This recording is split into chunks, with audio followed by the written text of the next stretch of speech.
Think about the last time you opened a history book and read about a famous king or queen. You probably learned about their battles, their coronations, the treaties they signed, the polished, public version of events approved by historians and taught in classrooms for generations. But what if I told you that behind those stiff portraits and carefully curated legends, these rulers led lives filled with strange secrets, wild obsessions, and jaw-dropping scandals that never made it into the official records? History, it turns out, is so much richer, weirder, and more human than we've been led to believe. That's exactly what we're going to explore together today. 25 little-known facts about some of the most legendary kings and queens the world has ever known. We're going behind the crown, past the throne room, and right into the private letters, lost diaries, and whispered rumors that reveal who these people really were. You'll hear about a queen who built a secret library inside a fake mountain, a king who personally tested poison on his own servants, and a royal who believed so strongly in magic that he hired an astrologer to help him rule. These aren't just fun bits of trivia, they're stories that reshape everything we thought we knew about power, personality, and the past itself. So if you've ever wondered what really went on behind closed palace doors, or felt like there had to be more to these iconic figures than battle dates and political alliances, you're in the right place. This is history without the dust, full of surprise, humor, and moments that will make you see these legendary rulers in a completely new light. Get ready, we're about to begin. Let's start with a legend whose story is often overshadowed by her romances. A queen who understood that true power often lies not in the sword but in the spoken word. Our first fact takes us to ancient Egypt and the remarkable intellect of Cleopatra VII. While history loves to talk about her relationships with Julius Caesar and Mark Antony, one of her most potent and often overlooked weapons was her incredible command of language. Cleopatra wasn't just a polyglot, she was a master linguist, fluently speaking at least 9 languages. This wasn't merely a royal hobby. For the Ptolemaic rulers of Egypt, Greek was the language of the court and government. Yet Cleopatra took it upon herself to become the first in her dynasty, a line that had ruled Egypt for nearly 300 years, to actually speak the native language of her people, Egyptian. This act alone was a powerful political statement, a declaration that she was not a distant foreign ruler but Pharaoh, a true daughter of Egypt. Her linguistic repertoire extended far beyond that, including languages of diplomacy and trade like Ethiopian, Troglodyte, Hebrew, Arabic, and the Syriac dialect, and even the language of the ancient Medes and Parthians, empires that were often rivals to Rome. This skill became her greatest diplomatic asset. When Julius Caesar arrived in Alexandria, he expected to deal with a pampered, Greek-speaking monarch.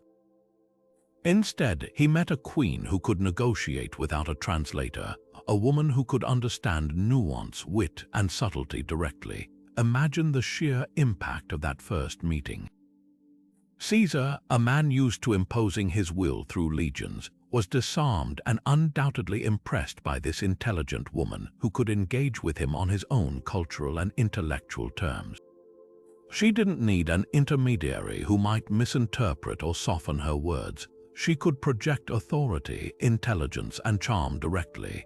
This mastery reached its peak with Mark Antony. Their legendary encounters were not just passionate trysts, they were intricate diplomatic dances. Plutarch wrote that Antony loved the way she spoke, noting that her words were like an instrument with many strings, for which she could turn from one language to another with such ease that she rarely needed an interpreter with the barbarians she encountered. She conversed with ambassadors from Ethiopia and Arabia directly, building alliances and gathering intelligence while Antony listened in awe. She wasn't just charming him, she was demonstrating her value as a strategic partner, the ruler of a wealthy and sophisticated kingdom, and the one person who could help him navigate the complex political landscape of the East. Her languages were the keys that unlocked those alliances, proving that her most seductive feature wasn't her beauty, but her brilliant, formidable mind. Now, let's journey from the sun-baked courts of Egypt to the tumultuous Tudor court of England, where we find a king whose legacy is almost entirely defined by his 6 marriages and the dramatic break with Rome. But there is another side to Henry VIII, one that stands in stark contrast to the image of the bloated, tyrannical monarch of his later years. In his youth, Henry was a true Renaissance prince, athletic, scholarly, and an exceptionally gifted musician and composer. Before the leg ulcers, the paranoia, and the serial marriages, Henry was a vibrant and talented young man who poured his passion into the arts.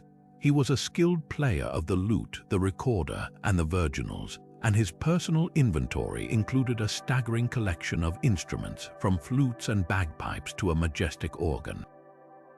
Music wasn't just a private hobby for him, it was a central pillar of his court's identity. He established a vast and prestigious royal choir and employed a small army of musicians, making the English court a dazzling center of musical innovation. His most enduring musical legacy is the song "Pastime with Good Company," also known as the King's Ballad. Henry didn't just commission this piece, he composed it himself. The song is a vibrant, joyful celebration of courtly life, with lyrics that champion loyalty, good fellowship, and the righteous pursuit of pleasure. It's a window into the mind of the young king, who genuinely saw it as his duty to provide a vibrant and cultured environment for his courtiers. The lyrics proclaim, "Pastime with good company, I love and shall until I die," a sentiment that feels worlds away from the man who would later sign the death warrants of friends and wives. This creative passion profoundly shaped the atmosphere of his early reign. The court was a place of masks, dances, and constant musical performance, often with the king himself taking center stage to perform his own works.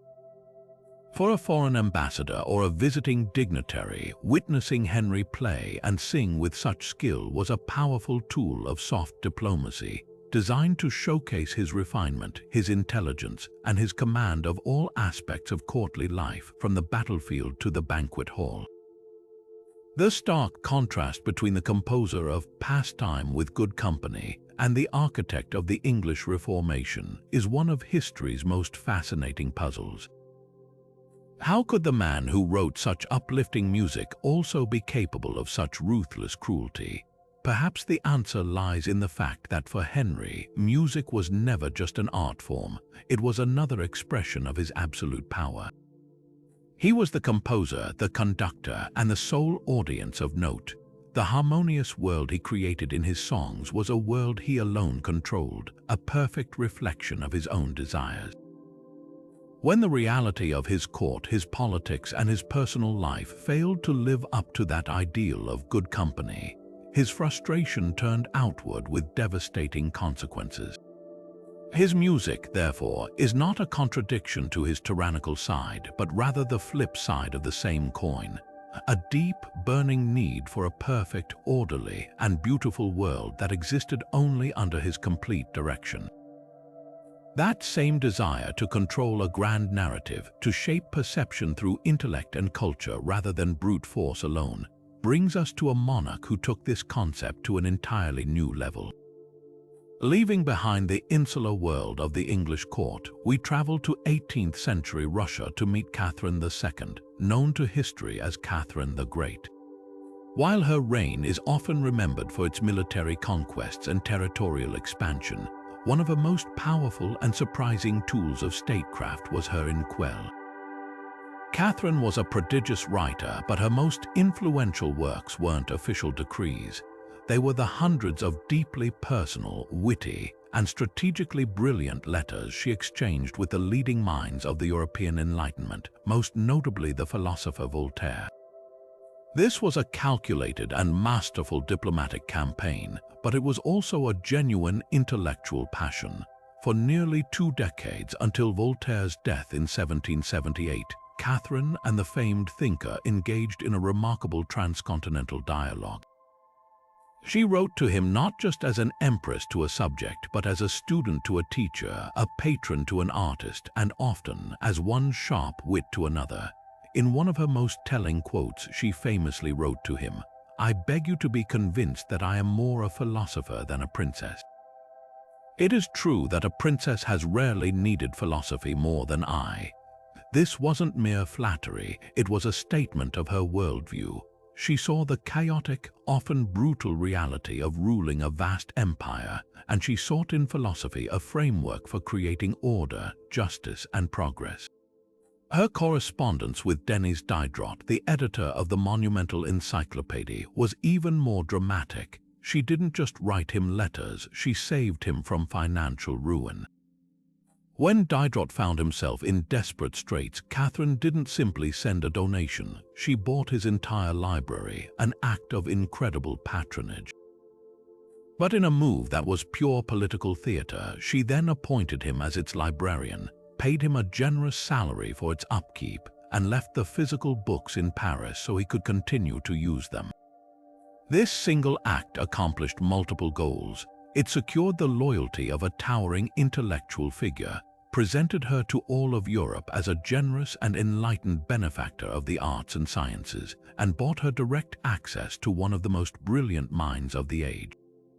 The influence of these exchanges directly shaped her policies in ways that were startlingly modern for their time.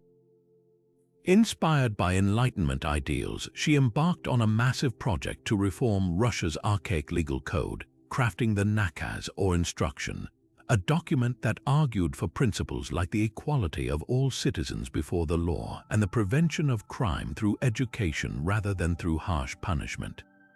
She even floated the idea of emancipating the serfs, though the fierce opposition from the nobility ultimately forced her to abandon it. Her letters were a testing ground for these radical ideas, a private forum where she could debate philosophy and governance with her pen pals before attempting to implement change in the complex and often resistant reality of Russia. Yet, here lies the fascinating contradiction of Catherine the Great. The woman who wrote so eloquently to Voltaire about liberty and justice was also the absolute monarch who expanded the institution of serfdom, crushing a massive peasant rebellion with overwhelming and brutal force. This duality is what makes her correspondence so compelling. It reveals a ruler constantly navigating the tension between enlightened ideals and autocratic power. She once confessed to Diderot during his famous visit to her court that he worked on paper, which endures everything, while she, the sovereign, had to work on human skin, which is far more sensitive and irritable. This stunning admission gets to the very heart of her rule. Her letters show us not a hypocrite but a pragmatic idealist, a leader who embraced the philosophy of the Enlightenment not just as an intellectual exercise, but as a complex, often impossible, guide for ruling an empire. While Catherine was using philosophy to shape her empire's image, another monarch was looking through a very different lens, a telescopic one. We now travel to late 18th century England to meet King George III, a ruler whose historical legacy is almost completely dominated by two things: losing the American colonies and his devastating struggle with mental illness. But there was another, far brighter side to this king, one that is often lost in the shadows of those two monumental events. George III was a passionate and dedicated man of science, with a particular fascination for astronomy, physics, and the latest technological innovations of his day. His private passion project was an extraordinary collection of scientific instruments, which he housed in a specially designed observatory at his residence in Richmond. This wasn't just a room with a few curiosities, it was a state-of-the-art laboratory known as the King's Observatory. Here, George filled cabinets with precision devices, orreries that mapped the complex motions of the planets, barometers for measuring atmospheric pressure, and an array of the finest telescopes and microscopes available in Europe. For the king, these weren't mere toys for a wealthy amateur, they were tools for understanding God's orderly universe. He firmly believed that by studying the natural world, he was appreciating the divine mechanics of creation. He would often spend hours in his observatory, meticulously conducting his own experiments and recording his observations, treating it with the same seriousness he applied to matters of state. This deep personal interest translated into powerful royal patronage that literally expanded the boundaries of human knowledge. His most famous beneficiary was the German-born musician turned astronomer William Herschel. Herschel and his sister Caroline were building their own powerful telescopes and scanning the heavens from their home in Bath, when Herschel made a momentous discovery in March of 1780, spotting a new celestial object that didn't behave like a star or a comet. He naturally named it the Georgian star in a bid for the king's favor. Other astronomers confirmed it was, in fact, a new planet, the first to be discovered since antiquity. The international scientific community would eventually call it Uranus, but George was so delighted that he awarded Herschel an annual pension, freeing him from his musical duties to become the king's personal astronomer. This royal salary allowed Herschel to dedicate his life to astronomy, leading to even more profound discoveries about the structure of our galaxy. The tragedy of George III's story is that this fervent, curious, and precise mind was the very thing that was ultimately destroyed by his illness. The same man who could patiently track the transit of a planet or calibrate a delicate instrument began to suffer from bouts of confusion, agitation, and rambling speech. His meticulous records and logical pursuits became impossible for him. It's a heartbreaking contrast that makes his scientific legacy all the more poignant. His passion for the clockwork precision of the cosmos stands in stark opposition to the unpredictable and terrifying chaos that unfolded within his own mind.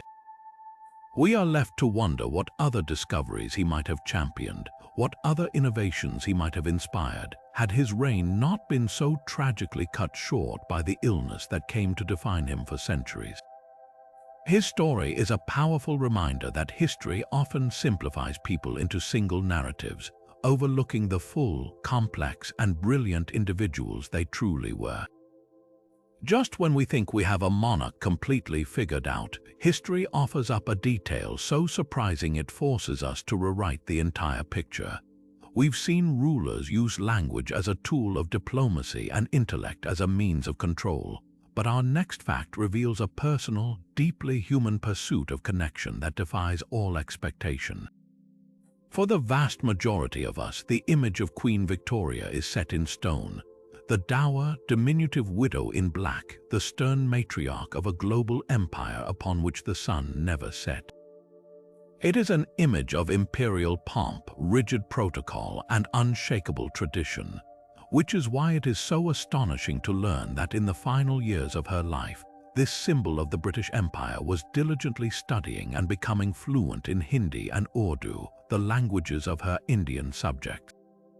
This remarkable story begins with the arrival of a young Indian servant named Abdul Karim at Windsor Castle in 1887, sent as a gift for the Queen's Golden Jubilee.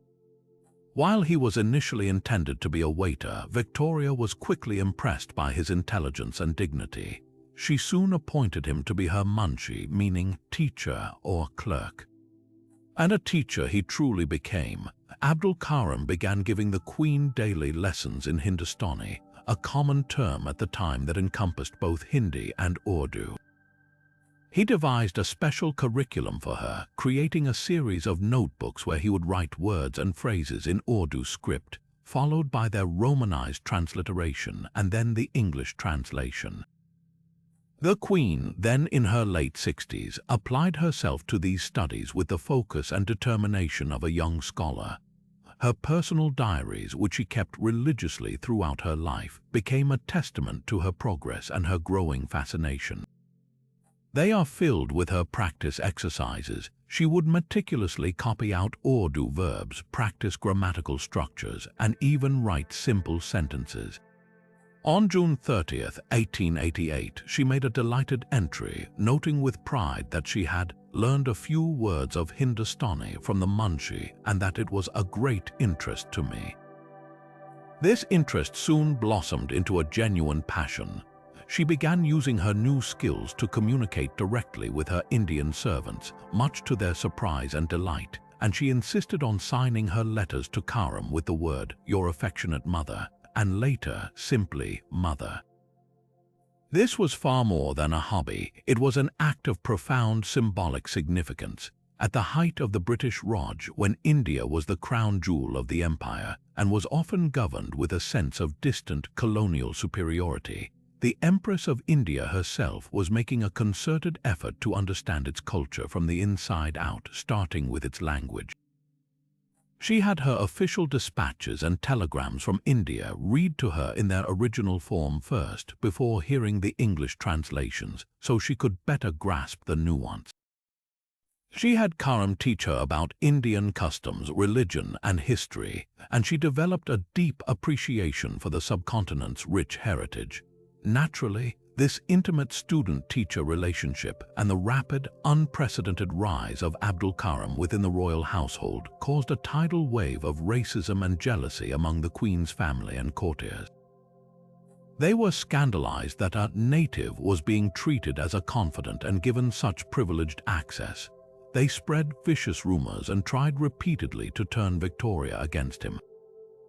But the Queen would have none of it. She defended the Munshi fiercely, writing in a letter that it was outrageous how her family behaved and that she was so fond of her devoted teacher. In defying the rigid social and racial prejudices of her time, Victoria demonstrated a complex and often overlooked side of her character. Her linguistic journey wasn't just about learning verbs. It was a quiet, personal rebellion against the very prejudices her empire often upheld, and a heartfelt attempt to build a bridge of genuine understanding to a part of her dominion that she ruled but longed to truly know. Yet, even as Queen Victoria was building bridges of understanding through language, another English monarch found himself in a situation where communication had broken down entirely, leading to one of the most staggering financial demands in all of history. We now travel back to the 12th century, to the era of the Crusades and the legendary warrior king, Richard I of England, better known as Richard the Lionheart. While his name evokes images of chivalry and martial prowess on the battlefields of the Holy Land, his most challenging battle was ironically fought from a prison cell. After being captured while returning from the Third Crusade, Richard's release was secured only by a ransom so colossal it nearly bankrupted his entire kingdom. The sheer scale of the demand is almost impossible to comprehend. His captor, the German Emperor Henry VI, set the price at 150,000 marks. To put that astronomical figure into perspective, it was a sum equivalent to 3 years of the entire English crown's annual income. It was more than just a number, it was a weapon, a sum designed to be so crippling that it would neutralize England's powerful king financially even after his physical release. For context, building a formidable stone castle, a project that could take a decade and dominate a county's economy, cost around 1,000 marks. The emperor was asking for 150 castles worth of pure cash. Raising such an unimaginable fortune fell to Richard's mother, the formidable Elena of Aquitaine, who was acting as regent in his absence. She immediately initiated a financial mobilization of a kind England had never seen before. The order went out. Every source of royal revenue was to be tapped. A special tax of 25% was levied on all incomes and movable property. This so-called Saladin tithe, originally created to fund the crusade, was now repurposed to buy back the Crusader king, but money alone wasn't enough. The royal treasury was stripped bare. Gold and silver plate from the royal palaces were melted down. Churches and monasteries were pressured to surrender their valuable sacramental objects, golden crosses, silver chalices, and precious candlesticks, all fed into the furnaces to be converted into coin. The effort to collect and transport this mountain of wealth was a logistical nightmare. The silver was minted into coins at multiple locations across England, and chroniclers of the time describe long processions of carts, heavily guarded, carrying chests of treasure to the coast to be shipped to the continent. Every baron, every knight, every bishop, and every freeholder in England felt the pinch of this national effort. It was a testament to the respect and fear Richard commanded that there was no significant rebellion against this crushing financial burden. The people paid, albeit grudgingly, believing they were rescuing their rightful king from infidel hands, though he was actually held by a Christian emperor. The final irony of this epic transaction is what it reveals about the man at its center. Richard the Lionheart, the archetypal English hero, spent only about 6 months of his entire 10-year reign in England itself. He viewed his kingdom not as a homeland to be nurtured, but as a treasure chest to be opened, first to fund his holy war in Jerusalem, and then to purchase his freedom from a German prison. The country was bled dry for its absent king, and upon his return he immediately set about raising more money for a new war, this time against his former ally and the King of France, Philip II. The monumental ransom wasn't an aberration, it was the ultimate expression of Richard's priorities. He was a king of England in title, but in spirit he was a knight-errant, a crusader whose ambitions were always continental, paid for by the sacrifices of the English people he so rarely saw. And so we see that a king's ransom could define a reign, but what about a queen's reputation, built not on facts but on a vicious lie? From the financial ruin of England, we travel to the opulent, crumbling court of 18th century France to meet a queen whose name has become a universal shorthand for cold, out-of-touch extravagance, Marie Antoinette. The phrase, "let them eat cake," is permanently welded to her legacy, a perfect symbol of aristocratic blindness. But this is perhaps the most successful piece of character assassination in all of history, for the simple reason that she never said it. The real Marie Antoinette was in fact a woman of profound and active charity, whose generous works were systematically erased by revolutionary propaganda to create the monstrous caricature she is remembered as today. The infamous quote itself was a weapon borrowed from an old libel. The phrase, "quils mangent de la brioche," had been circulating in various forms for decades before Marie Antoinette even arrived in France, attributed to various princesses in philosophical texts as an example of how the ultra-wealthy could not comprehend the lives of the poor. To pin it on the young, foreign-born Dauphine was simply too politically useful to ignore. It stuck because it fit a narrative that her enemies, from rival courtiers to revolutionary pamphleteers, were desperate to build, that she was a spendthrift, an adulteress, and an enemy of the French people. This fabricated persona completely overshadowed the woman who, from the moment she became queen, dedicated a significant portion of her private income, and more importantly, her personal time, to acts of quiet charity. Her philanthropic efforts were extensive, organized, and deeply personal. Troubled by the high mortality rate for infants in foundling hospitals, she became a dedicated patron of the Enfants Trouvés, the institution for abandoned children in Paris.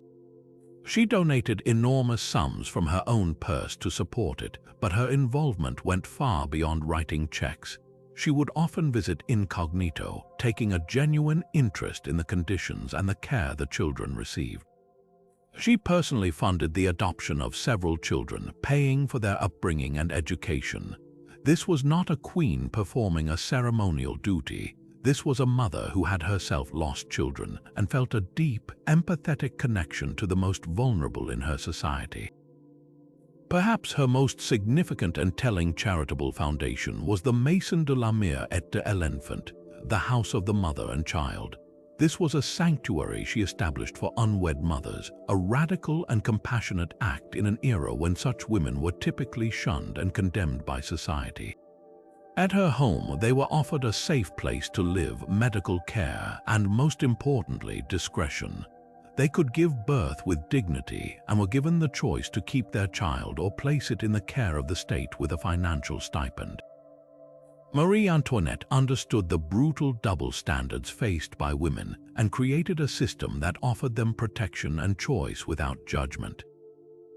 She didn't just fund this project, she helped design its mission, focusing on the practical needs of the women it served. Her private correspondence reveals a woman acutely aware of her duty to the poor. In one letter, she wrote, "The people are so good to me, so devoted, that I owe them all my love." In another, she expressed her strategy clearly. "I wish that in my lifetime the word charity might be abolished and replaced by the word brotherly love." This was the guiding principle behind her actions. She didn't want to be a distant benefactor, she sought a more personal connection. During the bitterly cold winter of 1784, she anonymously donated vast amounts of firewood and warm clothing to the poor of Paris. When a fire destroyed dozens of homes in the Rue Saint-Louis, she immediately sent aid to the victims and helped fund the reconstruction. The tragic irony of Marie Antoinette's story is that her charity made her a target. Her visits to the poor, meant to be incognito, were often discovered, and her enemies twisted them into tales of secret, sordid assignations. Her genuine compassion was repackaged by revolutionary pamphleteers as a cynical attempt to buy popularity. The very women she helped at her sanctuary were later coerced into giving false testimony against her during her sham trial. The revolution needed a villain, a symbol of everything wrong with the ancient regime, and the Austrian queen was the perfect canvas upon which to project every fear and hatred. They systematically dismantled her humanity, replacing it with a grotesque puppet of decadence until the real woman, the charitable, flawed, but ultimately compassionate queen, was utterly erased, leaving only the ghost of a line about cake that she never uttered. Her true legacy is a stark warning about how easily history can be rewritten, and how a life of genuine goodness can be sacrificed on the altar of political necessity. But even as the revolution was rewriting Marie Antoinette's legacy with fiction, modern science was busy uncovering a breathtaking truth about a far more ancient ruler, using tools that would have seemed like pure magic just a generation ago. Our next fact takes us from the tumult of 18th century France to the serene silence of an Egyptian tomb that has captivated the world for over a century, the burial chamber of the boy king Tutankhamun. When Howard Carter first peered into that undisturbed sanctuary in 1922, he described seeing wonderful things, a collection of golden artifacts so pristine and magnificent they seemed to have been placed there just yesterday. Among these treasures were two ornate daggers placed on the young pharaoh's body, one with a blade of gold and the other with a blade of iron. For decades, that iron dagger was a quiet mystery to Egyptologists. In the Bronze Age, when Tutankhamun ruled around 1323 BCE, iron was an incredibly rare metal, more valuable than gold. It was so scarce that most iron objects from that period were small beads or trinkets, often referred to in texts as iron from the sky. Most scholars assumed this was just a poetic term, but now, thanks to cutting-edge technology, we know the phrase was terrifyingly literal. Using a technique called portable X-ray fluorescence spectrometry, a team of Italian and Egyptian researchers were able to analyze the dagger's blade without ever moving it from its display case in the Cairo Museum.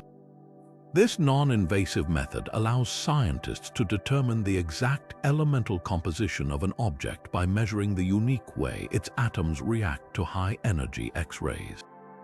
The results, published in the journal Meteoritics and Planetary Science, were astounding. The blade was found to be composed of an iron-nickel alloy with a high cobalt content, a signature chemical fingerprint that is only found in one place on Earth, iron meteorites that have crashed onto our planet from outer space. King Tut was buried with a dagger forged from a star, a weapon literally made from the heart of an asteroid. This discovery completely rewrites our understanding of ancient Egyptian technology and cosmology. Forging a usable blade from a meteorite is an incredibly complex process. Unlike terrestrial iron ore, which is smelted from rock, a meteorite is already a chunk of nearly pure metal. But it's a brittle metal, full of impurities that would cause it to shatter if hammered incorrectly. The ancient Egyptian smiths who crafted this dagger would have had to master a technique called annealing, repeatedly heating the metal to a precise temperature and then hammering it thin. a process that could take days or even weeks to create a blade that was both strong and sharp. This reveals a level of metallurgical sophistication that we never knew the Bronze Age Egyptians possessed. But the true significance of this cosmic dagger goes far beyond mere craftsmanship. For the ancient Egyptians, something falling from the sky was a direct message from the gods. A meteorite streaking across the heavens in a brilliant flash of light would have been seen as a divine event, a physical piece of the celestial realm sent down to earth. To then take that sacred object and forge it into a weapon for the pharaoh, who was himself considered a living god, infused the dagger with unimaginable spiritual power. This wasn't just a knife, it was a symbol of the pharaoh's divine right to rule, a direct connection to the gods of the cosmos. Placing it on his mummy was believed to protect him in the afterlife and affirm his eternal, godlike authority. The science confirms what the poetry had always hinted at. For the Egyptians, the boundary between the heavens and the earth, between the divine and the mortal, was not a barrier. It was a bridge, and sometimes pieces of that bridge fell from the sky to be gathered up and placed in the hands of a king. While King Tut's dagger spoke of divine power from the heavens, Queen Elizabeth I of England understood that true power on earth was often woven into the very fabric one wore. Moving from the silent tomb to the bustling court, we find a monarch who masterfully crafted her own legend, not with celestial metal, but with silk, jewels, and an almost unimaginable inventory of garments. Elizabeth's wardrobe was her armor, her propaganda machine, and a key instrument of statecraft. By the end of her reign, she possessed over 2,000 elaborate dresses, a collection so vast and valuable it required its own dedicated staff and a series of chambers to house it. But this was no mere vanity project. Every ruffle, every pearl, every slashed sleeve was a calculated piece of a grand political strategy designed to project an image of invincible, ageless, and perpetual virgin power. Elizabeth inherited a weak and divided nation, a country torn apart by religious strife and viewed as a minor power on the edge of Europe. She knew that to command respect, she had to look like a ruler who was in complete control. Her solution was to make her physical appearance a walking, talking monument to the glory and stability of her reign. She transformed her court into a theater, and she was always the lead actress in the most spectacular costume imaginable. Her garments were crafted from the most luxurious and prohibitively expensive materials, rich velvets from Italy, gleaming silks from Spain, and intricate lace from Flanders. The laws of sumptuary legislation, which dictated what colors and fabrics people could wear based on their social rank, ensured that only the queen could wear certain shades of purple and cloth of gold. When Elizabeth entered a room, there was no visual doubt about who was in charge. Perhaps her most potent sartorial symbol was the ruff. What started as a simple linen collar evolved under Elizabeth into an immense wheel-like frame of intricate lace, often a foot wide or more. These ruffs were not just fashion statements, they were brilliant psychological and political tools. They physically framed her face, isolating it and forcing everyone's gaze to meet her own, making direct eye contact unavoidable. The stark white of the lace against her pale, heavily made-up skin created a mask-like effect, emphasizing her ageless, almost otherworldly authority. Furthermore, the sheer impracticality of the ruff was its own message. It made any swift or casual movement impossible, presenting a queen who was always composed, always regal, and forever removed from the mundane struggles of ordinary life. It was a beautiful, luxurious cage that demonstrated her absolute control over her own body and, by extension, her kingdom. But her clothing symbolism ran even deeper, directly tied to her most famous political decision, her refusal to marry. Elizabeth's entire public identity was built around the concept of the Virgin Queen, a woman married to her nation alone. Her outfits were meticulously designed to reinforce this narrative. She often wore gowns in pure, silvery white, a color long associated with virginity. Her bodices were embroidered with symbols of chastity like the eglantine rose, which has no thorns, or the pelican, a bird believed to feed its young with its own blood, symbolizing her sacrificial love for England. In one famous portrait, the Rainbow Portrait, her cloak is embroidered with eyes and ears, signaling that she saw and heard all, while her gown is decorated with spring flowers, asserting her perpetual youth and fertility, even as an older woman. The piece de resistance of her symbolic wardrobe was undoubtedly her armor-inspired outfits. For a woman to be portrayed in armor was radically unconventional, but Elizabeth did it to stunning effect. In the iconic Armada portrait, painted to commemorate the defeat of the Spanish fleet in 1588, she is not shown on a battlefield. Instead, she stands serenely, one hand resting on a globe, her fingers covering the Americas in a clear gesture of imperial ambition. But her dress is what truly captivates. It is not battle armor but a beautifully crafted gown of white silk, embroidered with golden suns and waves. However, on her left arm, she wears an elaborate golden gauntlet, a single piece of armor that subtly merges the masculine power of a warrior with the feminine elegance of a queen. She is both the protectress and the mother of the nation, inviolable and triumphant. Her clothes told her subjects and foreign ambassadors alike that this queen did not need a king to defend her. She was her own greatest champion. The maintenance of this magnificent image was a colossal and expensive undertaking. Her ladies-in-waiting were less companions and more a highly skilled costume crew, spending hours each day lacing her into ever more complex outfits. The process of dressing the queen was a ceremonious and public act, a daily reaffirmation of her status. The financial records are staggering. A single one of her ordinary gowns could cost the equivalent of a prosperous knight's annual income, while her most extravagant state robes were worth more than a grand estate. This spending was a deliberate economic strategy, supporting the silk weavers, goldsmiths, embroiderers, and other craftspeople who depended on her patronage. Her wardrobe was a powerful economic engine, binding the fortunes of her merchant class directly to the glory of the crown. In the end, Elizabeth I's wardrobe was far more than a collection of beautiful clothes. It was a brilliant, multi-layered language of power.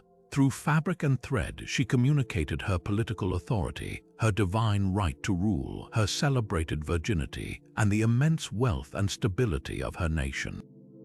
She understood that in a world where most of her subjects would never hear her speak, they would see her image, and she ensured that image was one of such dazzling, formidable power that it would captivate, intimidate, and inspire long after she was gone.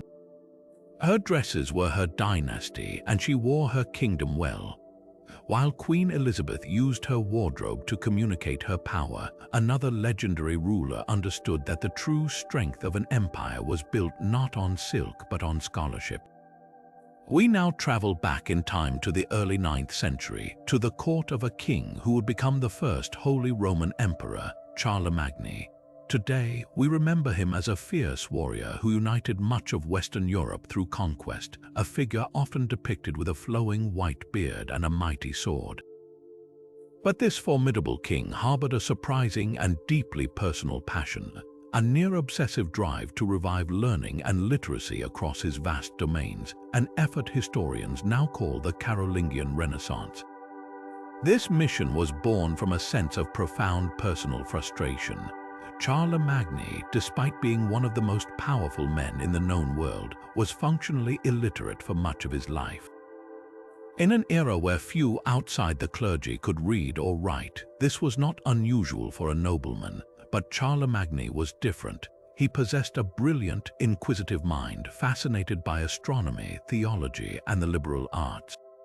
He could speak Old Frankish and Latin and understood some Greek, but the act of deciphering words on a page eluded him. The story goes that he kept wax tablets and blank parchment under his pillow, practicing his letters late into the night in a determined and ultimately successful effort to teach himself to write in his later years. This was not the act of a man content with brute force. It was the struggle of a visionary who believed that to rule wisely, he must first learn to read. His personal struggle became the catalyst for a cultural revolution that would reshape Europe. Around the year 782, he made a decision that would echo for centuries. He invited the greatest scholarly mind of the age, an English monk named Alcuin of York, to lead a revival of learning at his court in Aachen. Alcuin did not come alone. He brought with him a library of texts and a cotter of learned men. Under Charlemagne's direct patronage, the palace school at Aachen was transformed from a simple training ground for young nobles into a vibrant intellectual hub. Here, the sons of kings studied alongside the sons of commoners, all immersed in the 7 liberal arts: grammar, rhetoric, logic, arithmetic, geometry, music, and astronomy. Charlemagne himself was often the most attentive student, engaging in lively debates with Alcuin over dinner, questioning the nature of faith and pondering the movements of the stars. But Charlemagne's vision extended far beyond the walls of his own palace. His most impactful reform was a series of decrees known as capitularies, sent to every bishop and abbot across his empire. He ordered that every monastery and cathedral must establish a school, open not only to those training for a religious life but to any boy whose parents wished him to be educated. This was a staggering mandate, creating the first widespread, organized attempt at a public education system since the fall of the Roman Empire. The goal was twofold. First, to ensure a literate and competent clergy who could properly administer the church and understand its scriptures, and second, to create a new class of educated administrators who could run his growing bureaucracy with efficiency and consistency. The most tangible and beautiful legacy of this Renaissance is the Carolingian minuscule script. Before Charlemagne's reign, written Latin had degenerated into a host of messy, difficult-to-read regional scripts. Alcuin and his scribes, working at the monastery of Tours, developed a new, clean, and uniform style of handwriting. It featured clear, rounded lowercase letters, distinct word separation, and the use of punctuation and capital letters at the start of sentences. This might seem like a minor detail, but it was a revolution in communication. For the first time in centuries, a document written in one part of the empire could be easily read and understood in another. This new script became the standard for copying ancient texts, preserving a vast treasure of classical literature that might otherwise have been lost forever during the so-called Dark Ages. In fact, our modern lowercase alphabet is a direct descendant of the letters standardized by Charlemagne's scribes. The irony of Charlemagne's story is that the great warrior king is ultimately remembered more for the books he saved than the battles he won. His passionate, personal crusade for literacy pulled Western Europe out of a period of intellectual stagnation and laid the foundational groundwork for the universities and scholarly traditions that would flourish centuries later. He proved that the sword could conquer land, but only the pen could build a lasting civilization. His reign stands as a powerful testament to the idea that a leader's greatest strength is not the power to command obedience, but the wisdom to understand that a nation's future is written not in blood but in ink. From the halls of Aachen, where a king pursued literacy, we journey east to the splendor of Tang Dynasty China and the court of a ruler who understood that the brush could be as mighty as the sword, Empress Wu Zetian, the one and only woman to ever claim the title of Emperor of China. Her rise to absolute power was a masterclass in political strategy, overcoming immense gender barriers in a deeply patriarchal society. While she employed every tool at her disposal, from shrewd alliances to formidable intelligence networks, one of her most sophisticated weapons was the deliberate and brilliant use of poetry and literature to craft a divine mandate for her unprecedented rule. Empress Wu operated in a world where Confucian ideology dictated that a woman's place was subordinate, making her claim to the dragon throne a direct challenge to the cosmic order itself. To overcome this, she knew she had to reshape reality itself through culture and belief. She turned to Buddhism, a faith on the rise in China, and expertly wove it into a propagandistic tapestry that presented her not as a usurper but as a divine sovereign. Her most audacious act was commissioning a team of scholars to reinterpret a crucial Buddhist scripture, the Great Cloud Sutra. Their commentary, the Commentary on the Great Cloud Sutra, contained a stunning revelation. It prophesied the coming of a divine ruler, a reincarnation of the future Buddha Maitreya, who would be a woman and would bring peace and prosperity to the land. This was not a subtle hint, it was a theological bombshell declaring through the highest religious authority that Wu Zetian's reign was not just permitted but preordained by heaven itself. To celebrate this divine endorsement, she commanded that monuments known as the Divine Capital Pillars, or Sky Pillars, be erected across the empire. These were not simple stone columns, they were colossal, 8-sided bronze and iron pillars, engraved with her new reign title, and most importantly, the names of her loyal officials and the tribes that had submitted to her rule. But the true masterstroke was the inscription carved into their base, a long, elegantly composed poem, written by the Empress herself, glorifying her reign and her virtuous, heaven-approved governance. These pillars were permanent, immutable proof of her power, placed in public squares for all to see and for poets to celebrate. She was literally writing her legacy into the landscape of China. Her personal literary output, though only fragments survive, reveals a woman of sharp intellect and profound political acuity.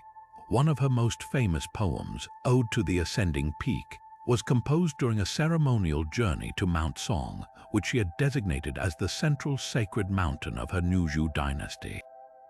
The poem is a powerful piece of political theater in verse. It describes the mountain's majesty not as a natural wonder, but as a manifestation of imperial power and cosmic favor. By writing herself into the sacred geography of China, she was asserting that her authority was as ancient and unmovable as the mountains themselves. Another poem, Seeking the Hermit in Vain, though seemingly a simple piece about a failed visit to a recluse, can be read as a clever metaphor for her own singular journey. A ruler so unique she could find no predecessor or guide, a solitary figure on a path no one else had ever walked. Beyond her own writing, Empress Wu became the greatest patron of the arts the Tang dynasty had ever seen. She transformed her court into a dazzling literary salon, hosting lavish poetry competitions that attracted the greatest talents of the age. Poets like Song Jiwen and Shen Kuangqi rose to prominence under her patronage, and their works, filled with lavish praise for the empress and her court, were widely circulated. This was censorship through celebration. By flooding the cultural landscape with verse that glorified her rule, she marginalized dissenting voices and shaped the narrative of her reign as a golden age of culture and stability. Her use of language was so effective that it created a new form of political legitimacy, one based on cultural and religious authority that, for a time, made the impossible seem inevitable. Her story demonstrates that the most enduring conquests are not of land but of the human mind, achieved not with an army but with a perfectly chosen word. Where Charlemagne championed literacy and Wu Zetian wielded poetry, another monarch discovered a far more spectacular and physical way to embody absolute power. We now travel to the magnificent, glittering court of 17th century France and the Sun King himself, Louis XIV. While history rightly remembers him for building the Palace of Versailles and centralizing authority to an unprecedented degree, one of his most potent and surprising tools of control was his own body, showcased in a most unexpected arena, the ballet stage. In the first 2 decades of his reign, long before the white wigs and more sedentary later years, Louis was not just a patron of the arts, he was its premier performer, dancing in over 40 major ballet productions before his mesmerized court. This was no mere royal hobby. For Louis, ballet was a sophisticated form of political theater, a way to make abstract concepts of power and divinity visible, tangible, and breathtakingly beautiful. The most iconic example of this was the 1653 production of Le Ballet de la Nuit, or the Ballet of the Night. This was no short divertissement. It was a monumental performance that lasted over 12 hours from sunset until dawn, involving dozens of dancers, elaborate machinery, and staggeringly expensive costumes.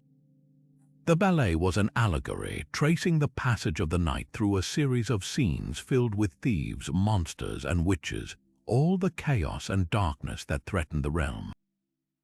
Louis appeared in multiple roles, but his final entrance was the one that would define his image for all time. As the first rays of dawn broke in the theatrical sky, the young king appeared, costumed entirely in gold with a radiant sun emblem on his chest. He danced the role of the sun, banishing the nightmares of the night and bringing order, light, and reason to the world. The symbolism was brilliant and unmistakable. Just as the sun was the center of the universe around which all planets revolved, so too was Louis the absolute center of France, the sole source of light, warmth, and order around whom the entire nation, indeed the entire world, must orbit. From that moment on, he was Le Roi Soleil, the Sun King. This was not a nickname, it was a divine title, a statement of political theology. By literally embodying the sun through dance, Louis was not just comparing himself to a celestial body, he was, in the eyes of his audience, temporarily becoming it. He was transforming his body from that of a mortal man into a living symbol of divine right monarchy. The courtiers who watched him were not just being entertained, they were witnessing a sacred epiphany, a performance that cemented their belief in his God-given right to rule. His participation went far beyond a single role. Louis was an exceptionally skilled and athletic dancer, trained from childhood by the greatest masters of the day, including Pierre Beauchamp, who would later codify the 5 fundamental positions of ballet. The king performed complex, demanding steps that required immense strength, grace, and precision. He danced as a noble warrior, a graceful god, and a triumphant emperor. Each performance was a physical demonstration of his vitality, his discipline, and his complete mastery over his own physique, a metaphor for his mastery over the state. In an era where a monarch's physical health was directly tied to the stability of the nation, seeing their king leap and spin with such power was immensely reassuring to his subjects. It proved he was strong, vibrant, and in control. Furthermore, his presence on stage created a powerful new social hierarchy. In these court ballets, the king was always the star, but the supporting roles were danced by the highest-ranking nobles of the realm. This was a cunning political maneuver. By forcing his powerful, often rebellious dukes and princes to perform alongside him, literally following his choreographic lead, Louis was visually demonstrating the new power structure. They were no longer semi-independent warlords, they were part of his courtly spectacle, their status now dependent on their proximity and obedience to him, the central sun. Refusing to participate was not an option, as it would mean immediate social and political exile. The ballet stage became a microcosm of his absolute rule, a place where he could rehearse and perfect the art of control long before he fully implemented it in his government. The legacy of Louis XIV's dancing feat extends far beyond the court of Versailles. His passionate patronage and personal involvement directly led to the professionalization of ballet. In 1661, he established the Académie Royale de Danse, the first official institution dedicated to the art of dance. This was followed in 1669 by the Académie Royale de Musique, which would later become the Paris Opera Ballet. For the first time, dance was being systematically taught, its techniques written down and preserved. This formalization meant that performances were no longer just for the court. They could be presented to a paying public, transforming ballet from an aristocratic pastime into a professional art form. The very fact that ballet technique is founded on French terminology plié, relevé, pirouette is a direct result of the Sun King's personal obsession. His body, once a political instrument, became the foundation for an art that would captivate the world for centuries to come. And from the staged power of Versailles, we journey to the very real and brutal battlefields of 17th century West Africa, where a queen faced a threat far more dangerous than any courtly rival, the relentless expansion of the Portuguese slave trade.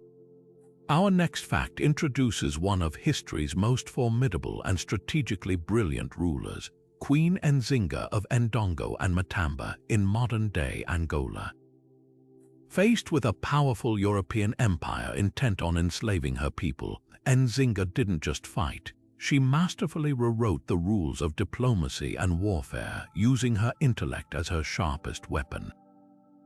Her legendary prowess was on full display during a critical peace conference with the Portuguese governor in 1622.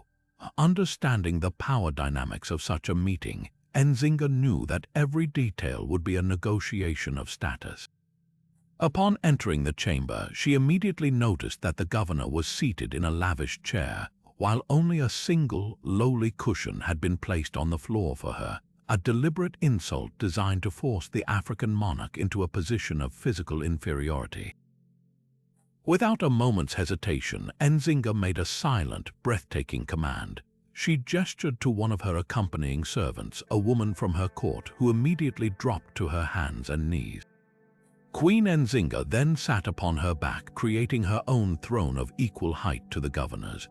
In that single, audacious act, she transformed a servant's body into the ultimate symbol of diplomatic defiance. She communicated that she would not be treated as a subordinate, that she was every bit his equal, and that her authority was so absolute it could literally bend the physical world to her will. The stunned governor could only proceed with the negotiations, now forced to deal with Nzinga on her own terms.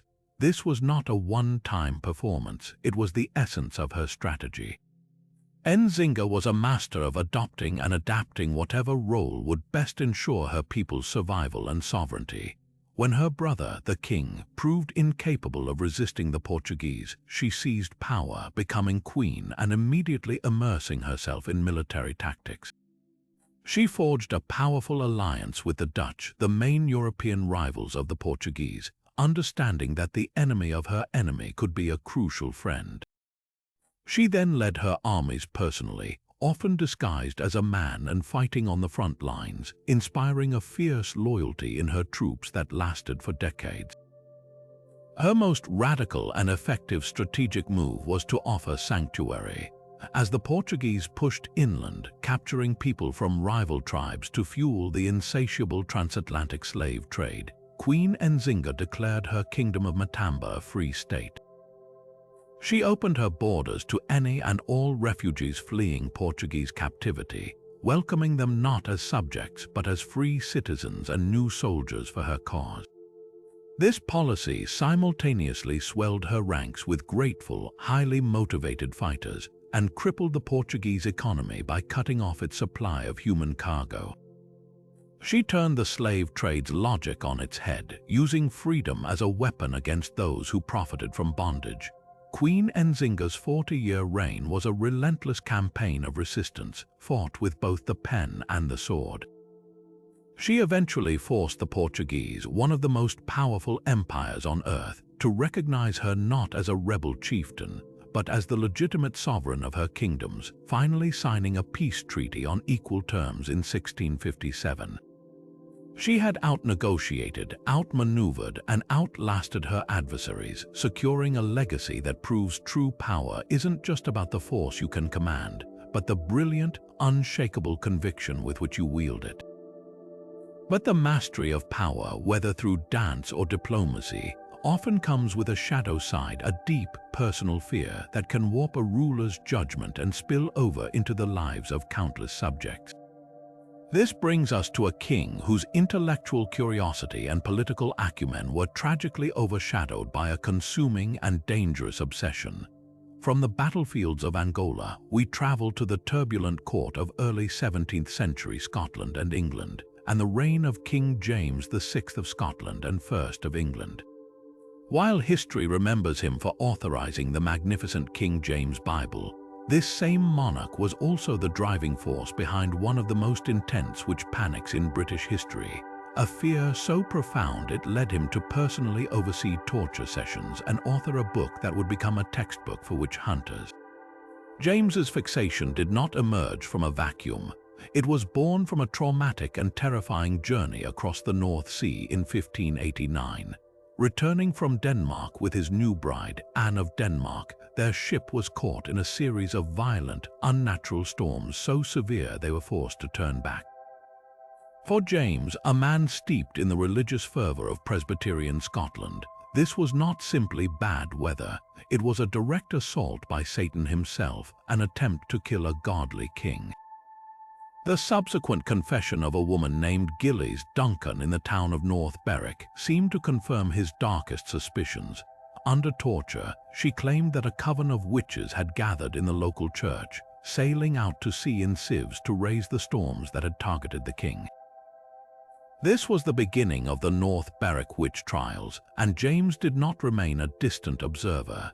He rushed to Scotland to take personal charge of the investigations, convinced he was hunting the very agents of the devil who had tried to murder him. His involvement was not that of a dispassionate judge but of a chief inquisitor, convinced of a vast conspiracy. He personally supervised the torture of key suspects, including the alleged ringleader, a schoolmaster named Dr. John Fian. The methods used were brutal, designed to extract not just confessions but the specific narrative James already believed. Suspects were sleep-deprived, their bodies crushed, and their skin pierced with needles searching for the devil's mark, an area of flesh believed to be numb to pain. James was present for these horrific sessions, interrogating the accused himself, probing for details that would confirm his theological beliefs about witchcraft. His direct participation lent the trials an air of absolute authority, ensuring that any skepticism was silenced and that the panic would spread. The king's obsession soon found its way into print.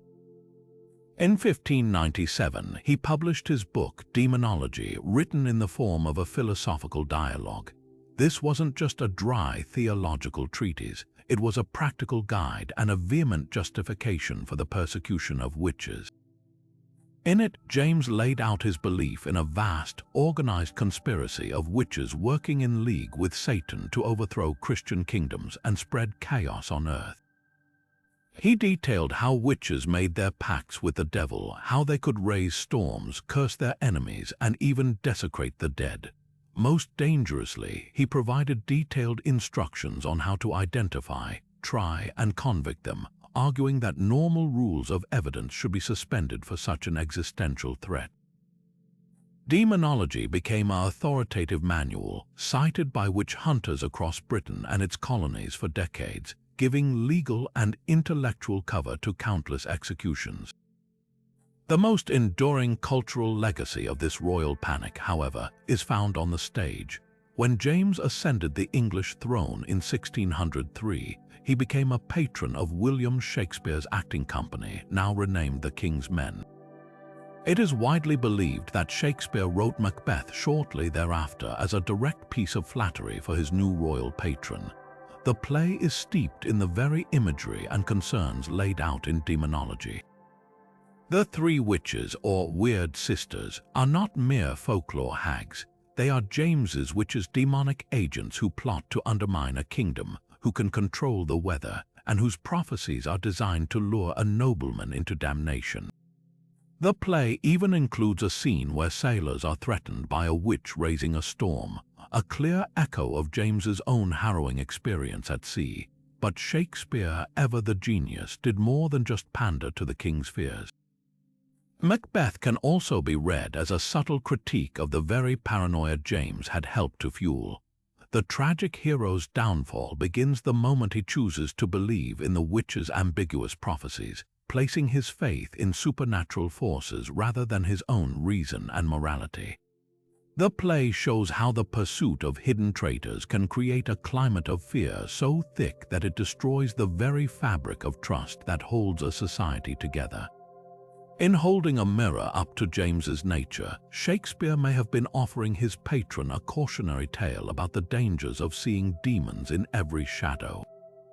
The king's fear, which had already caused so much suffering, was now immortalized in the greatest tragedy ever written in the English language, a permanent testament to how the private terror of a single man can reshape an entire culture.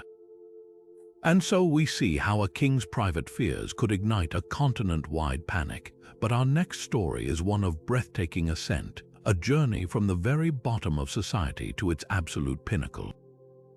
From the superstitious court of King James, we travel over 1,000 years back in time to the vibrant, chaotic, and ruthlessly hierarchical world of the 6th century Byzantine Empire.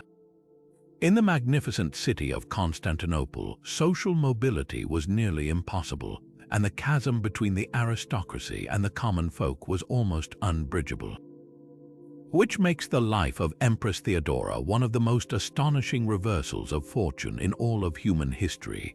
Her story begins not in a palace, but in the sawdust and animal dung of the Hippodrome's performing grounds, where she worked as an actress and dancer, a profession that placed her on the same social level as prostitutes and criminals in the eyes of the law. Theodora's father was a bear keeper for the Green faction, one of the 4 powerful chariot racing clubs that dominated the city's entertainment and politics. When he died suddenly, her destitute mother was forced to parade Theodora and her 2 sisters onto the Hippodrome's track during a race day, holding wreaths of supplication to beg the Greens for employment and charity. In a brutally public humiliation, the Greens ignored them.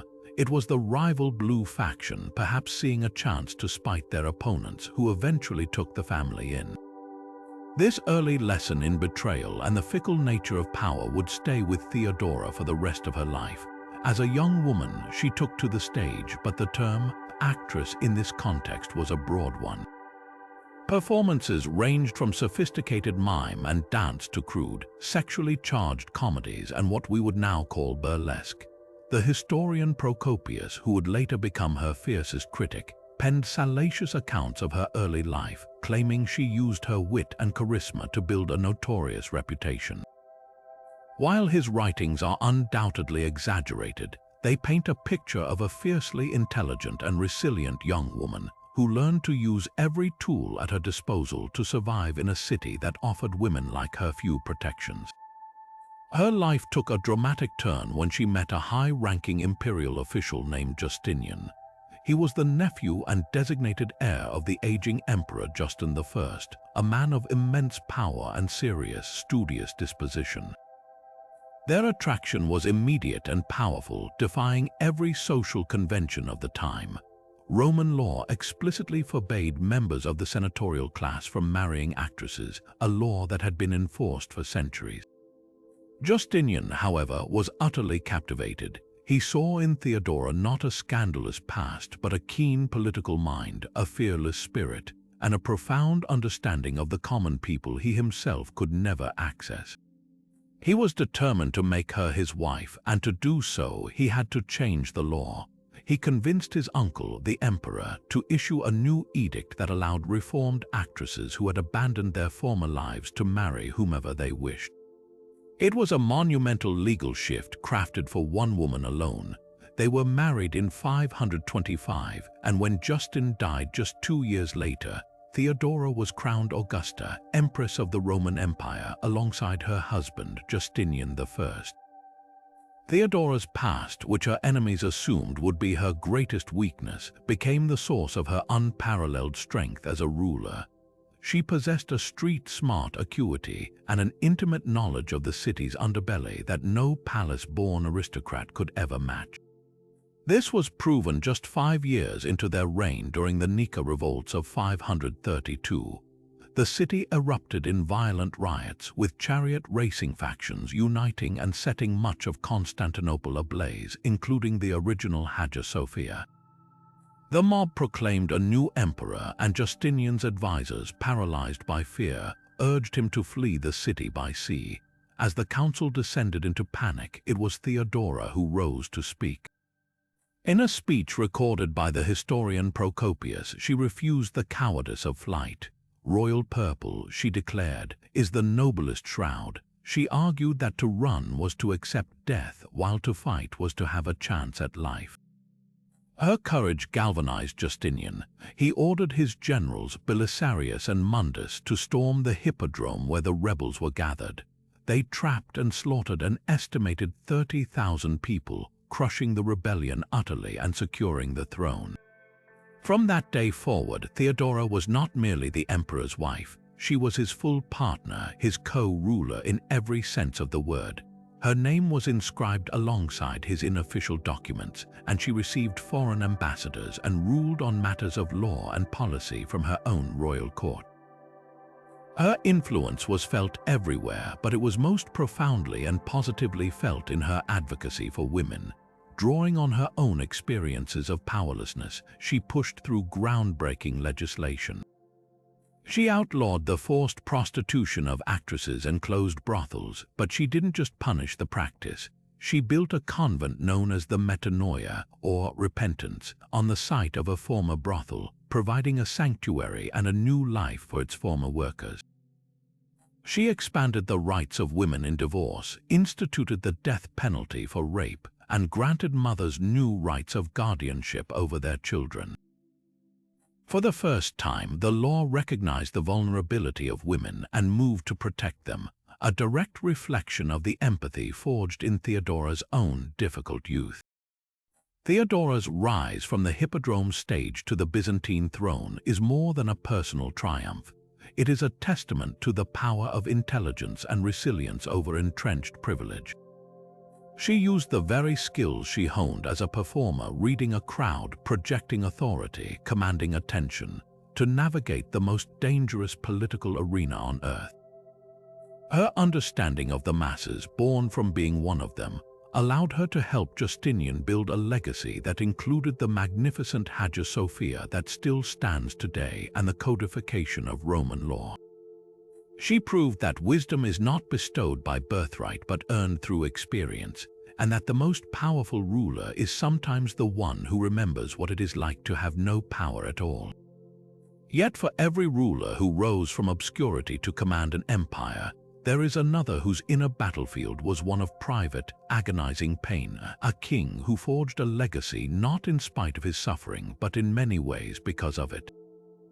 We now journey to the misty, war-torn shores of 9th century England, a land fractured by Viking invasions and on the brink of collapse. Into this chaos stepped a king who will be remembered as the only English monarch ever bestowed with the title, the Great Alfred of Wessex. His legend is one of brilliant military strategy, scholarly revival, and the foundation of a unified English identity. But this towering figure of strength was, according to his own biographer and contemporary, Bishop Asser, afflicted by a debilitating and excruciating illness that plagued him every single day of his adult life. The descriptions left to us are startlingly intimate and graphic. Asser, who knew the king personally, wrote that Alfred was seized by a sudden, terrible pain at his wedding feast at the age of 19 or 20. From that day forward, he was never free from this fierce pestilence. Modern medical historians analyzing the symptoms have proposed a range of possibilities, with Crohn's disease being a leading candidate. The king was described as suffering from agonizing abdominal pain, relentless itching, and debilitating fatigue. Asser even notes that Alfred was tormented by the constant fear and embarrassment of his symptoms flaring up in public, a deeply human detail that brings his suffering into sharp, relatable focus. This was not a man who led from a place of robust health. He ruled from a sick that he was forced to carry with him onto the battlefield and into the council chamber. What is truly staggering is not that he was ill, but what he accomplished while in constant agony. This was the king who, against all odds, defeated the great heathen army of the Vikings at the Battle of Edington in 878. Imagine the scene. A military commander renowned for his strategic genius must have been formulating complex plans and leading his troops while wrestling with waves of crippling pain and exhaustion. His greatest reforms were conceived in these periods of suffering. He established a system of fortified towns or burhs across his kingdom to defend against future invasions, a logistical masterpiece that required immense concentration and long-term planning. He also personally oversaw the creation of the Anglo-Saxon Chronicle, a monumental project that recorded English history in the vernacular, ensuring a shared national story for his people. Perhaps his most personal project was his tireless effort to promote literacy and learning. Alfred believed that the Viking invasions were a divine punishment for the English people's spiritual and intellectual decline.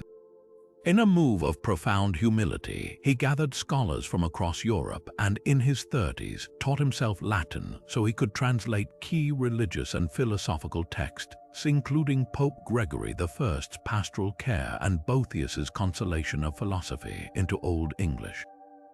He did not do this for glory, he did it for the survival of his people's knowledge. To picture this, a king, racked with pain, hunched over manuscripts by candlelight, laboriously translating complex texts to educate his clergy and nobility, is to understand a different kind of courage. It wasn't the courage of a single moment on a battlefield, but the quiet, daily courage of refusing to let pain define his limits. He built a legacy of law, learning, and national defense not from a place of untouchable power, but from a place of profound human vulnerability, turning his own suffering into a source of strength for an entire nation. While King Alfred translated texts to feed the minds of his people, another queen, arriving in France as a teenage bride, would launch a revolution aimed squarely at their palates. Catherine de' Medici, the Italian noblewoman who became Queen of France, is often remembered for her political ruthlessness during the brutal wars of religion. But her most enduring and delicious legacy is found not in the corridors of power, but in the royal kitchens where she single-handedly transformed the crude eating habits of the French court into the sophisticated gastronomy that would one day dominate the world. When the 14-year-old Catherine arrived in Marseille in 1533 to marry the future King Henry II, she was entering what she considered a culinary backwater. The French court, though powerful, was a place of barbaric table manners. Food was primarily eaten with the hands, often with a shared knife used to spear meat from a common platter. The cuisine was heavy, dominated by thick stews and roasts, lacking the refinement and variety she had known in her native Florence, the dazzling epicenter of the Italian Renaissance. Catherine did not just bring her personal chefs with her, she imported an entire culinary civilization. Her arrival has been poetically dubbed the culinary Big Bang of French cuisine. The most famous and perhaps most mythologized of her introductions was the table fork. Forks were not entirely unknown in France, but they were viewed with deep suspicion, considered either effeminate or sacrilegious. Catherine, however, was accustomed to using a small, two-pronged fork for eating sweet preserves and marzipan, a practice common in Italy. When she and her courtiers began using these implements at the French table to spear their food, it caused a sensation. It was a dramatic declaration of elegance and civility, a move away from greasy fingers and communal eating towards individual place settings and refined manners. While she may not have invented its use, her patronage made it a mandatory symbol of status at the French court, setting the stage for the elaborate place settings we know today. Her influence extended far beyond cutlery. Catherine's chefs introduced a breathtaking array of new foods and techniques. They brought the art of making ice cream or sorbet, a recipe guarded closely by Florentine confectioners. Using ice harvested in winter and stored in deep underground pits, they would combine snow with sweetened fruit purees or creams, creating a frozen luxury that dazzled the French nobility. She is also widely credited with popularizing the artichoke, a vegetable she adored so much she was rumored to have consumed them to the point of indigestion. Other introductions included tender baby peas, spinach, lettuce, broccoli, and the most transformative ingredient of all, the garlic-infused parsley and butter sauce that would become the cornerstone of French cooking, beurre blanc. But Catherine's true genius was in how she wielded food as a tool of political theater. She understood that a spectacular banquet could be more persuasive than a threatening letter. Her most infamous display was the lavish feast she hosted in 1549 for her daughter's wedding. The event was designed to overwhelm the senses and assert Medici superiority. The tables groaned under the weight of sugar sculptures depicting gods and mythical creatures, marzipan models of famous castles, and fountains that spouted not water but wine. The meal itself was a multi-day spectacle of dozens of courses, each more intricate than the last, featuring dishes that were as beautiful as they were delicious. These events were not just about eating, they were powerful propaganda, dazzling foreign ambassadors and rebellious nobles alike with a display of wealth and cultural sophistication that was simply impossible to ignore. Through food, Catherine communicated that her court was the center of the civilized world, and that to be against her was to be against progress, pleasure, and power itself. While Alfred the Great sought to nourish the English intellect and Catherine de' Medici catered to the French palate, another monarch on the other side of the world was building a monument not to scholarship or cuisine, but to the raw, untamed power of nature itself. Our next fact transports us from the courts of Europe to the heart of the Aztec Empire and the magnificent capital city of Tenochtitlan, a breathtaking metropolis built on an island in the middle of a lake. Here, the ruler Moctezuma II, whom we often remember only for his fateful encounter with Hernan Cortés, maintained one of the most spectacular and chilling wonders of the ancient world, a vast zoological and botanical garden that was far more than a simple collection of curiosities. It was a living map of his empire, a symbol of his absolute dominion over the entire natural and human world. The Spanish conquistadors who first laid eyes upon it were, to a man, utterly stupefied. Their written accounts read like descriptions of a fantastical dream, so alien was this concept to the European mind. Bernal Diaz del Castillo, a soldier under Cortés, described it in his memoir, The True History of the Conquest of New Spain. He wrote of immense aviaries housing every conceivable bird of prey and songbird, their plumage a dazzling riot of color. He described ponds that were home to waterfowl of all kinds, and special houses where teams of over 300 keepers were employed solely to care for these creatures. But it was the carnivore houses that truly froze the blood of the Spanish observers. Here, in massive, specialized cages, were jaguars, pumas, wolves, and foxes.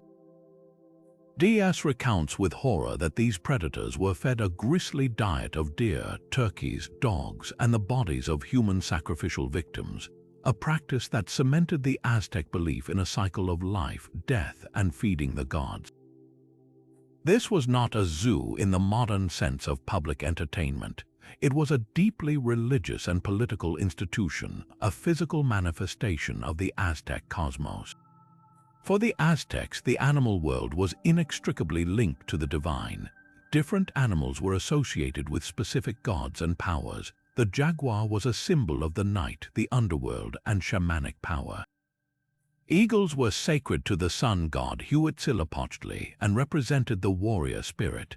By gathering these powerful creatures from every corner of his empire, from the coastal tropics to the highland forests, Moctezuma was demonstrating that his authority extended over all these spiritual realms. The zoo was a microcosm of his domain, a living trophy case that displayed his ability to command the most fearsome forces of nature. It proved that his power was not just political, it was cosmic. The sheer logistical effort involved was a staggering display of imperial might. Many of these animals were incredibly rare and had to be captured alive in the wild, transported across vast distances, and then kept healthy in an environment completely foreign to them.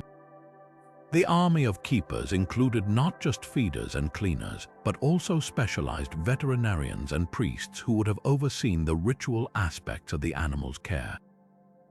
The cost of maintaining this menagerie, the food, the manpower, the specialized infrastructure was astronomical, a price only an emperor of immense wealth and organizational genius could afford.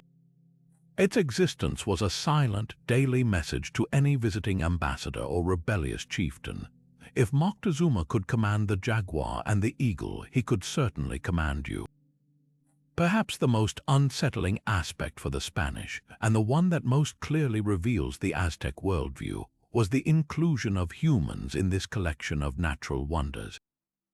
Cortes himself wrote to King Charles V of Spain about men described as monsters who were kept on display, individuals with dwarfism, albinism, or other physical conditions that the Aztecs viewed as fascinating expressions of nature's variety. Rather than being hidden away, these individuals were cared for within the complex, their presence seen as another example of the emperor's power to encompass all of creation's forms. For the Aztecs, there was no firm line between the human and animal worlds in the way Europeans understood it. All were part of a single, interconnected, and sacred whole, over which the emperor presided as the chief mediator with the gods. Moctezuma's zoo was the ultimate expression of this philosophy, a place where the beauty, the brutality, and the breathtaking diversity of his world were gathered in one place under his sole command, a living testament to an empire that saw itself as the center of the universe. Her profound personal grief would become inextricably linked with the future of a nation, steering the course of the British monarchy for centuries to come. Queen Anne's story is one of almost unimaginable personal loss, a relentless series of tragedies that would shape both her character and her policies in ways few rulers have ever experienced. Despite 17 pregnancies, she would not a single living heir to the throne, a private anguish that played out on the most public of stages and ultimately led to a constitutional revolution. The medical details are both heartbreaking and clinically fascinating. Her first pregnancy while she was still Princess Anne ended in a stillbirth. This pattern of loss would define the next 2 decades of her life. She gave birth to 5 living children, but 4 of them died before reaching the age of 2. Her only son to survive infancy, Prince William, Duke of Gloucester, became the great hope of the nation. He was a bright boy, celebrated as a Protestant champion, but he was also frail. He died on his 11th birthday in 1700, likely from a combination of hydrocephalus and what modern historians suspect was an underlying condition like hemophilia. His death was the final crushing blow, extinguishing the last direct Stuart heir and plunging Anne into a depression from which she never fully emerged. The causes of this relentless tragedy have been debated for centuries. Historians and medical experts have proposed a range of theories, with Rh disease being a leading candidate. This condition occurs when a mother who has Rh-negative blood is carrying a baby with Rh-positive blood. The mother's immune system can develop antibodies that attack the red blood cells of subsequent babies, leading to stillbirth or newborn death. Given that Anne's first child was stillborn and several later pregnancies ended in miscarriages or infants who lived only hours, this fits the pattern. Other possibilities include lupus, an autoimmune disorder, or a chronic infection like pelvic inflammatory disease. What is certain is that Anne endured a physical and emotional ordeal that is difficult to comprehend, all while under the immense pressure of her royal duties. This unending cycle of hope and despair forged a monarch of profound empathy and resilience, but it also left her politically isolated and vulnerable. Her childlessness became the central fact of her reign, a vacuum that her courtiers and relatives scrambled to fill. Her relationship with her childhood friend and confidant, Sarah Churchill, Duchess of Marlborough, famously soured, in part over Sarah's harshness regarding Anne's grief. The Queen increasingly turned to quieter, more supportive figures who offered her solace without judgment, demonstrating how her personal need for comfort began to influence the political landscape of her court. The most monumental consequence of her infertility was, without question, the Act of Settlement of 1701, passed by Parliament while Anne was still heir presumptive to her brother-in-law, William III. This law was a direct response to the looming succession crisis. It explicitly bypassed over 50 Catholic relatives with a stronger hereditary claim and declared that upon Anne's death, the crown would pass to her nearest Protestant relative, Sophia, Electress of Hanover, and her descendants. This was not merely a change of the royal family. It was a permanent constitutional shift that placed Parliament's authority above the divine right of kings, ensuring that a monarch's religion would forever be subject to the will of the government. Anne's own feelings about this legislative solution were deeply conflicted. As the last Stuart monarch, she held a deep belief in her hereditary right to rule and was understandably devastated that her own line would end with her. She reportedly clung to the faint hope that she might yet produce an heir almost until the very end.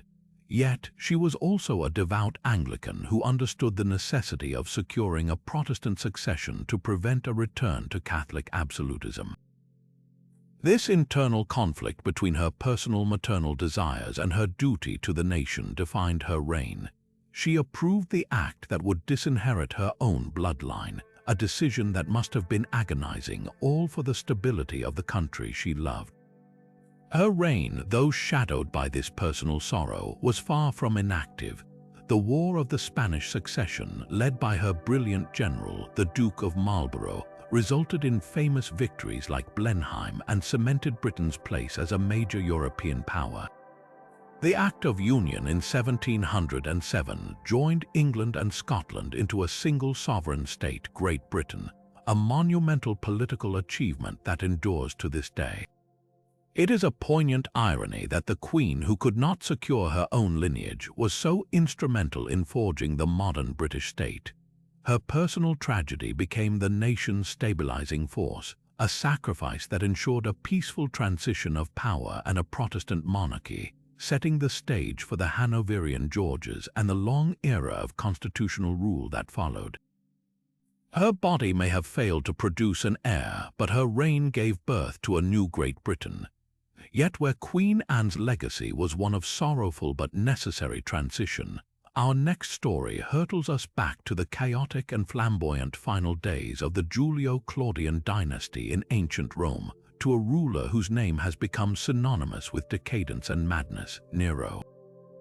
The popular image is of a tyrant who fiddled while Rome burned, a man who murdered his own mother and persecuted Christians. But buried beneath this monstrous reputation is one of history's most bizarre and fascinating contradictions.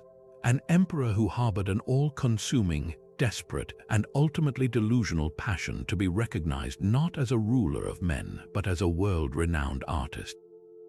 This was not a casual hobby for a bored aristocrat. It was an obsession that dictated imperial policy and reshaped Roman society. Nero didn't just enjoy the arts, he believed with his entire being that he was their greatest living master. He devoted hours each day to rigorous training, studying singing with Terpnus, a famed master of the time, who had his student lie on his back with a lead plate on his chest to strengthen his diaphragm. He practiced the cithara, a type of lyre, relentlessly. He wrote poetry and he trained as an actor, believing he could embody any role. For Nero, the stage was not a place of leisure. It was a throne he considered far more glorious than the one he inherited. His compulsion to perform publicly was a shocking breach of Roman aristocratic decorum. For a Roman nobleman, and especially for an emperor, to perform on stage for money and applause was considered deeply shameful, the act of a common slave or a social degenerate. The stage was a place of infamy, a legal and social stigma that stripped citizens of certain rights. Yet Nero craved the visceral, immediate adoration of a live audience more than he respected the distant, formal obedience of the Senate. He established a series of public games, the Neronia, modeled on the Greek festivals, where he could compete as a poet, a singer, and a charioteer. He would perform for hours, singing lengthy epics of his own composition about heroes like Theaetetus and the Bacchae. The historian Suetonius records that during these marathons, it was forbidden to leave the theater, even out of necessity. Pregnant women were said to have given birth in the stands, and some men, finding the performances interminable, feigned death to be carried out. His quest for artistic validation knew no borders. In the year 66 A.D., he embarked on a grand tour of Greece, the cultural heart of the ancient world, to compete in all four of the sacred Panhellenic Games, including the Olympics. This was utterly unprecedented. Roman emperors did not compete like common athletes, But Nero was not there as an emperor, he was there as an artist. He entered chariot races, and despite being thrown from his 10-horse chariot and failing to finish, he was still declared the winner. He competed in every singing and acting competition, and of course he won them all. The Greeks, understanding the immense political power of the man judging their freedom, knew better than to deny him. They awarded him over 1,800 first-place prizes, flattering his ego while likely sighing with relief once his ship sailed back to Italy, laden with his ill-gotten wreaths. This desperate need for applause reveals the profound insecurity at the heart of Nero's character. He did not feel truly seen on the imperial throne. The power he held was inherited, a product of birth, not merit. The praise he received from senators and courtiers was obligatory, sycophantic, and meaningless to him. He hungered for validation he believed was earned, for a crown he felt he had won through his own talent. His artistic ambitions were a catastrophic case of misplaced identity. A man who was born to rule the world but only felt truly alive when he was pretending to be someone else on a stage, begging for the love of a captive audience. His performances were not an extension of his power, they were a tragic and violent rejection of it, an attempt to escape the monstrous responsibilities of his office and become, in his own mind, a different kind of god altogether. Yet even as Nero was desperately performing for the approval of a crowd, another ruler, over 15 centuries earlier, was masterfully performing a role of a very different kind, one that allowed her to not just seek power but to wield it with unparalleled success. In the golden age of ancient Egypt's 18th dynasty, a royal daughter made a decision so bold it defied the very fabric of her society. When the male heir to the throne was too young to rule, his stepmother, the great royal wife Hatshepsut, didn't just act as a temporary regent. She did the unthinkable. She declared herself Pharaoh, the living god-king of Egypt, and to make this staggering claim believable to her people, she embarked on one of history's most fascinating campaigns of image-making, adopting the full regalia of a male king, right down to the ceremonial false beard. This was far more than a simple costume change. It was a profound theological and political statement. In the Egyptian worldview, the pharaoh was the mortal embodiment of the god Horus, a fundamentally male deity. The concept of a female king was a contradiction that threatened the cosmic order, or Maat. Hatshepsut's solution was not to challenge this belief, but to masterfully work within its framework. In the statues and reliefs commissioned during her reign, she is depicted with the broad, bare chest of a man, wearing the traditional kilt and the Nemes headdress of a pharaoh. Most strikingly, she is almost always shown wearing the iconic braided false beard strapped tightly to her chin, a symbol of divinity and kingly authority that had been exclusively male for over 1,000 years. But she didn't simply erase her femininity. In a brilliant piece of nuanced messaging, she often combined these male attributes with softer, more feminine facial features, and most tellingly, used a mix of male and female pronouns and titles in her inscriptions.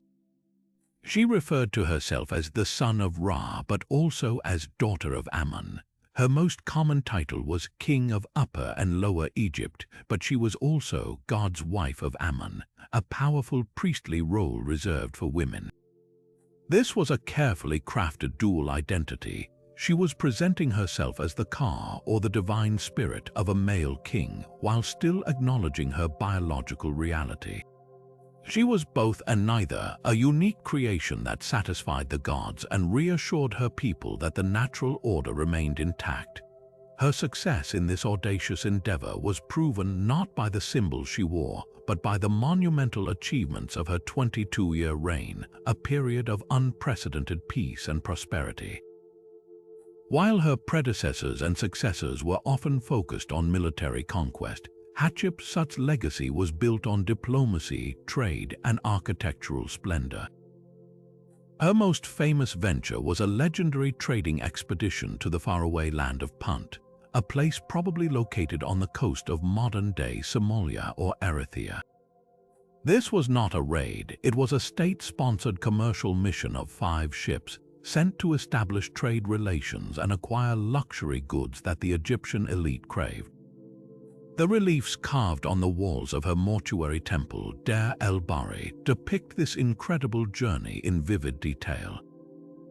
They show the Egyptian ships arriving in Punt, being greeted by the portly king and queen of the land, and loading their hulls with a breathtaking cargo: heaps of fragrant myrrh and frankincense resins, sacks of ebony and precious blackwood, piles of elephant tusks, and even exotic animals like monkeys and cheetahs. Most precious of all were entire, living myrrh trees which Hatshepsut's expedition carefully dug up, placed in baskets, and transported back to Egypt to be replanted in the gardens of her temple.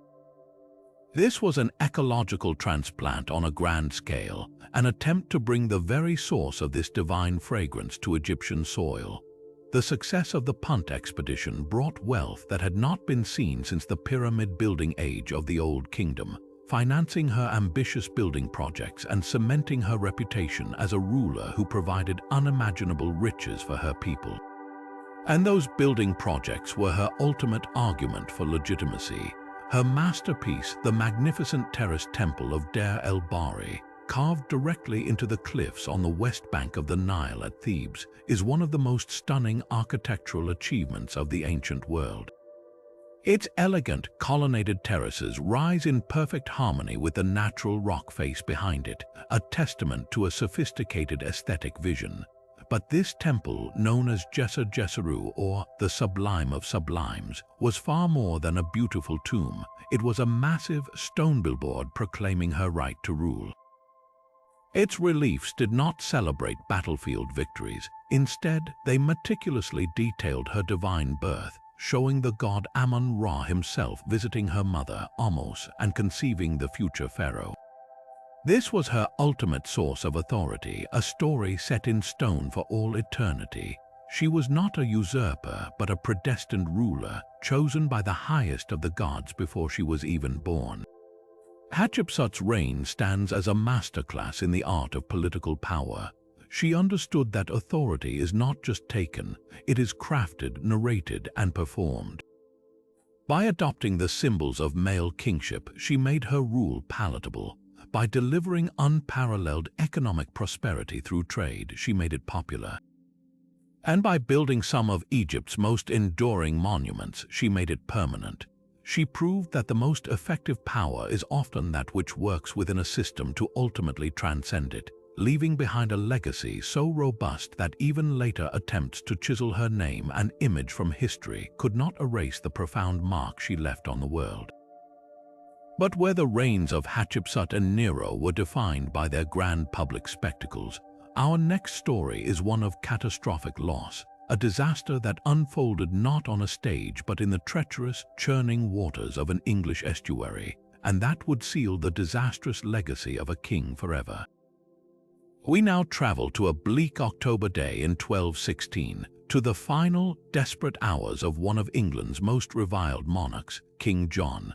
His story is one of a crown hemorrhaging power, a kingdom in open rebellion, and a frantic, fateful journey that would end with one of history's most enduring and tantalizing mysteries, the complete and utter loss of the entire royal treasure. To understand the magnitude of this loss, we must first understand just how rich and how vital this hoard truly was. King John was not just traveling with a strongbox of coins.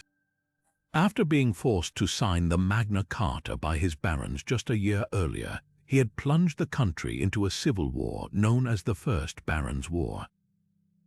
To fund his military campaign against his own nobility and their ally, the French Prince Louis, John had become a master of extortion. He had spent months crisscrossing his dwindling territories, squeezing every baron, bishop, and abbey for funds. He seized gold and silver plate from churches, collected heavy taxes, and confiscated the wealth of his enemies. The contemporary chronicler, Roger of Wendover, provides our most detailed account, describing the treasure as consisting of all his jewels, his gold and silver cups, his money bags, and all his precious vessels. This was not merely the king's spending money, It was the entire liquid wealth of the English state, the war chest that was meant to pay for the mercenary army that would win back his kingdom. The plan was to move this immense fortune from the relative safety of Bishop's Lynn, now King's Lynn, in Norfolk, to his stronghold at Newark. The most direct route involved a short but dangerous crossing of the tidal estuary known as the Wash, a vast area of marshes, silt banks, and quicksands that was notoriously unpredictable. The chronicles tell us that John took the longer, safer land route with the main part of his army, while he sent the baggage train, which included the treasure, directly across the sands with a small contingent of guides and soldiers. They believed they had timed their journey for low tide. They were tragically mistaken. What happened next was a perfect storm of natural disaster and human error. The slow-moving train of heavy wagons, pack horses, and men, all burdened with immense weight, became trapped in the middle of the crossing as the tide turned with terrifying speed. The Wash is known for its exceptionally fast-moving tides, where water can rush in across the flat sands at the pace of a galloping horse. The guides, who were supposed to know the safe passages, evidently led them into a deadly channel. The wagons, mired in the soft sand and silt, were quickly overtaken by the icy water.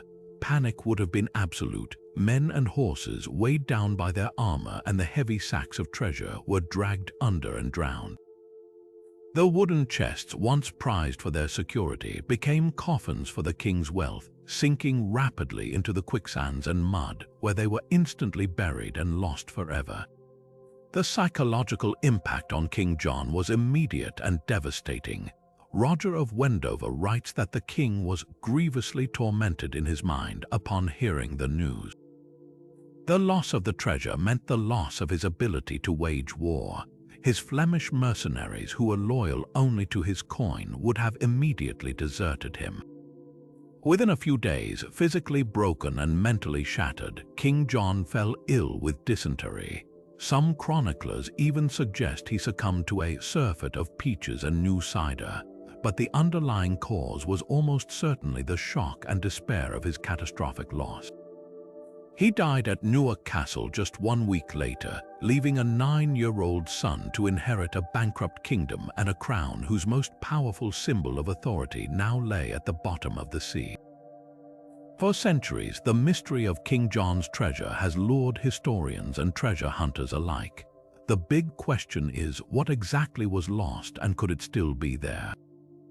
Based on the chronicles and our knowledge of royal inventories, we can speculate on a haul that would make any museum curator's weak-kneed.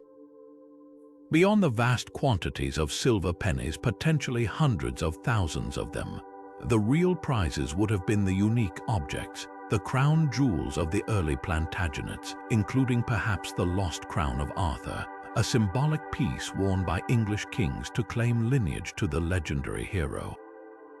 There would have been gold and silver chalices and reliquaries pillaged from monasteries, some containing what were believed to be sacred relics. There would have been fine gold and silver tableware, jeweled swords, and ceremonial regalia.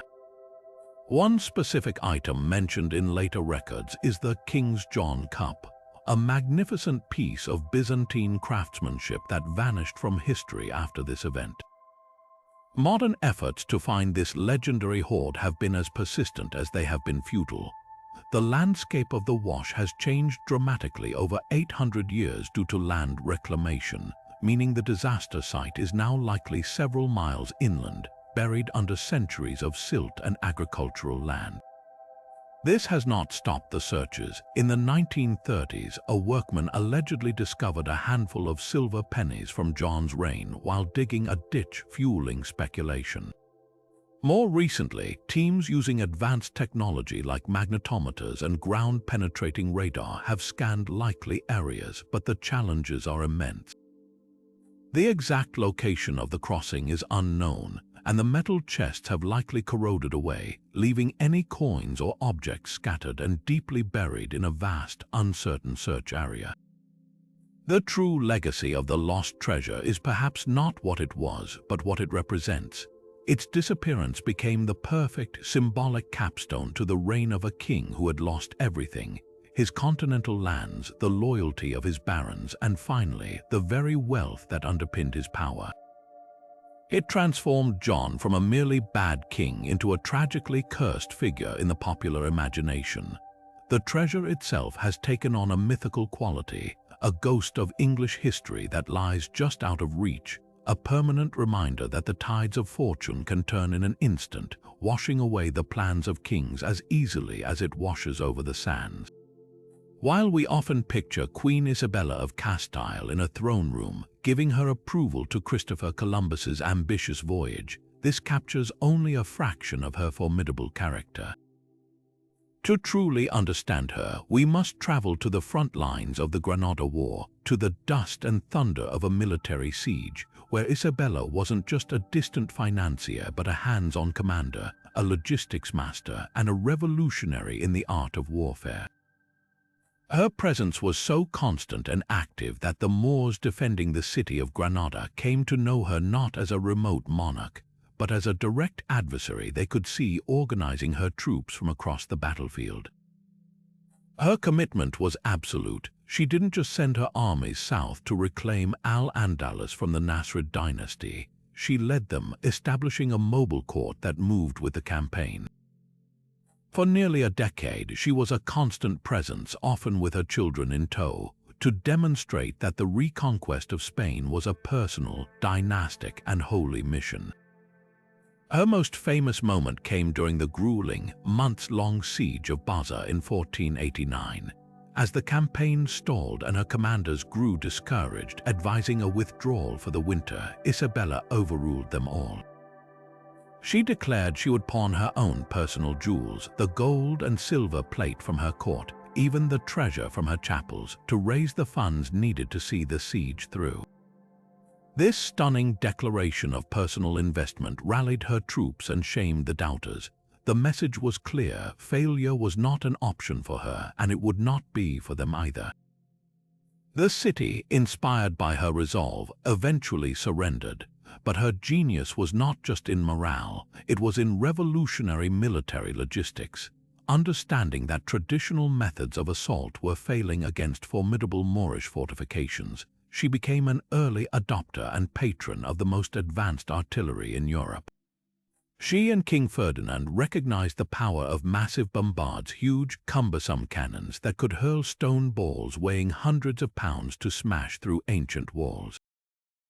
To make this new technology effective, Isabella engineered an entire support system from scratch. She organized a dedicated team of muleteers, engineers, and smiths into the most efficient artillery train in Europe. She had roads built and bridges constructed specifically to transport these monstrous guns through the rugged terrain of southern Spain. This logistical marvel meant that for the first time, heavy siege artillery could keep pace with the army, arriving where it was needed when it was needed. The culmination of this decade-long war was the siege of Granada itself, the last Moorish stronghold in Spain. Isabella established her headquarters at the captured town of Santa Fe, a city she literally built from scratch out of wood and cloth in just 80 days to serve as a permanent and intimidating base of operations right on Granada's doorstep. From here, she could oversee the final act. Contemporary accounts describe her, often in full armor, riding along the siege lines to inspect the troops and the artillery positions, a figure of both regal authority and martial determination. The psychological impact of her presence, combined with the relentless pounding of her guns, was devastating. The sight of the Queen herself, unwavering, and the constant demolition of their walls by her cannons broke the spirit of the defenders. On January 2, 1492, the keys to the city of Granada were finally surrendered to her and Ferdinand. This context makes her later sponsorship of Columbus not a standalone gamble, but the next logical step of a ruler at the peak of her power and confidence. The same determination that drove her to fund a mysterious Genoese sailor was the same that drove her to pawn her jewels for her army. She had just successfully completed the centuries-long Reconquista.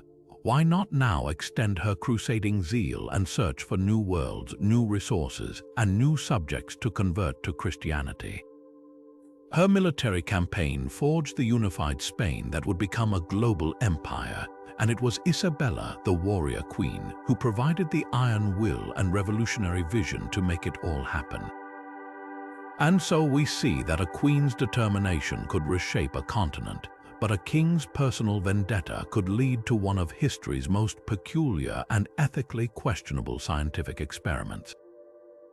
From the battlefields of Spain, we travel to the enlightened yet superstitious court of 18th century Sweden, where King Gustav III became convinced he was facing a hidden poison seeping into the very fabric of his society.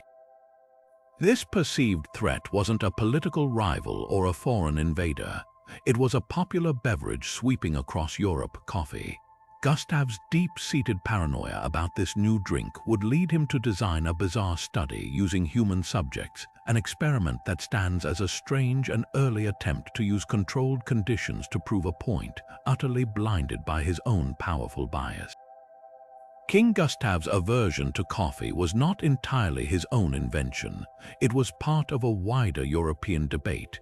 Coffee had arrived from the Ottoman Empire and was rapidly becoming the drink of choice in intellectual circles and coffee houses, places that were often hotbeds of political discussion and dissent. To an absolutist monarch like Gustav, who had recently seized power in a coup, these establishments were viewed with intense suspicion. He saw them as nurseries of rebellion where his subjects could gather and plot under the stimulating influence of this dark foreign brew. He shared a common belief of the era, propagated by various pamphlets and medical texts, that coffee was a dangerous toxin that could cause palsy, sterility, and general moral decay. But Gustav wasn't content to simply issue a decree.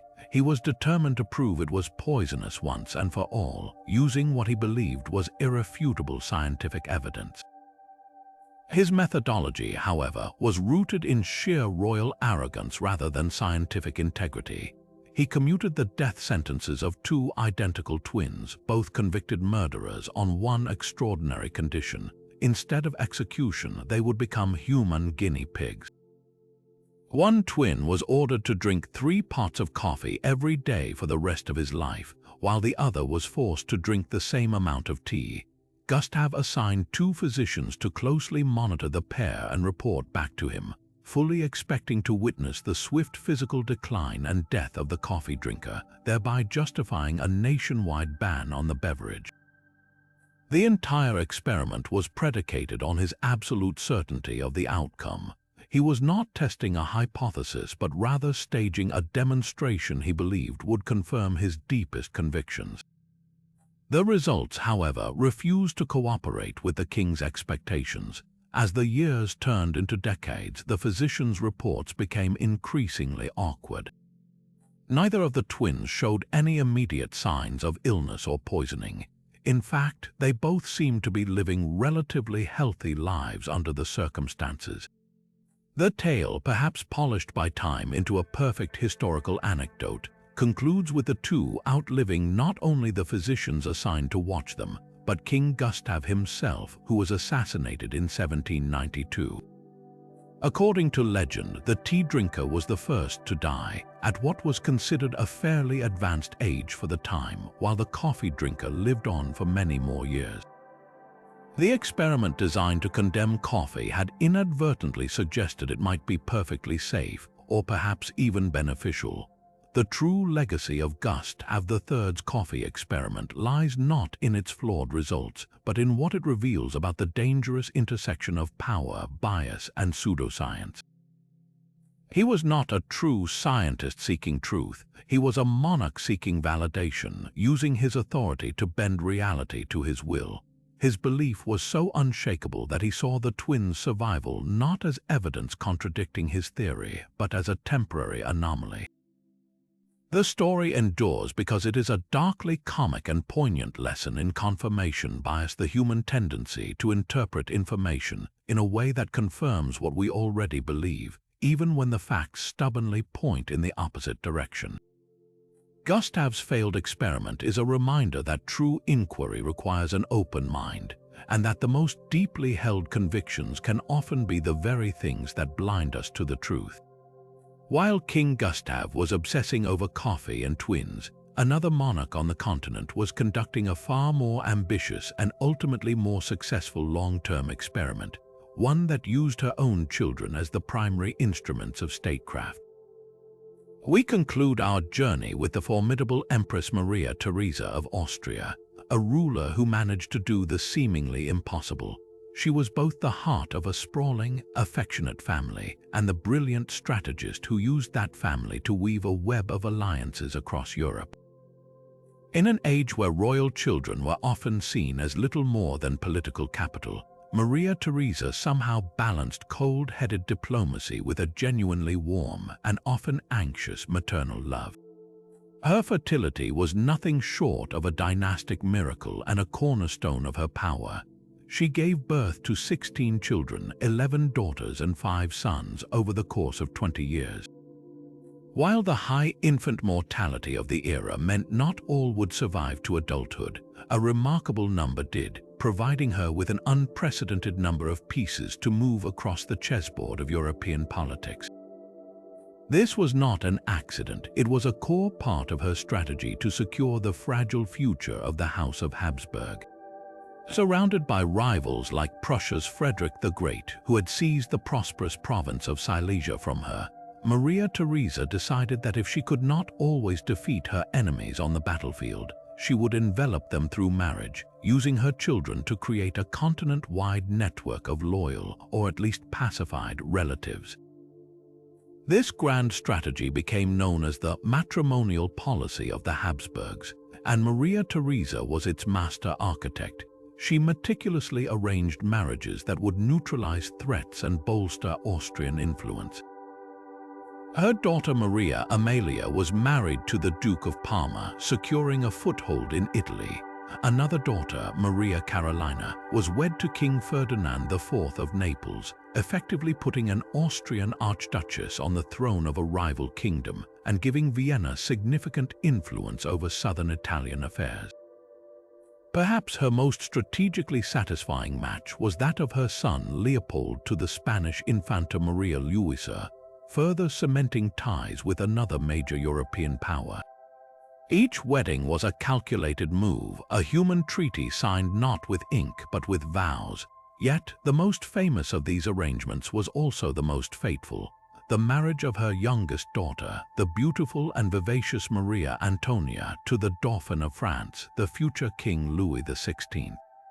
This union was the pinnacle of Maria Theresa's diplomatic ambitions, intended to bury centuries of enmity between the Habsburgs and the French Bourbons in a single, glorious ceremony. The Empress was under no illusions about the challenges her 15-year-old daughter would face. In the months leading up to the wedding, she subjected Maria Antoinette to a crash course in transformation, hiring tutors to improve her French, her dancing, and her decidedly lackluster academic skills. The girl who left Vienna was reinvented as Marie Antoinette, a new name for a new role in a new country. What makes Maria Theresa's story so compelling is the profound duality she maintained. She was the supreme stateswoman, writing blunt and calculating letters to her ambassadors about the utility of her children. Yet she was also a mother who wrote long, detailed, and often naggingly affectionate letters to those same children, filled with advice on everything from religion and wifely duties to the importance of wearing warm clothes. Her correspondence with Marie Antoinette is particularly revealing. As the young queen's reputation in France began to sour, Maria Theresa's letters became a mixture of stern reprimand and deep concern. She scolded her daughter for her frivolity, her extravagance, and her failure to produce an heir, writing, "You get up at noon, you waste your time with frivolities, and you think only of pleasing yourself."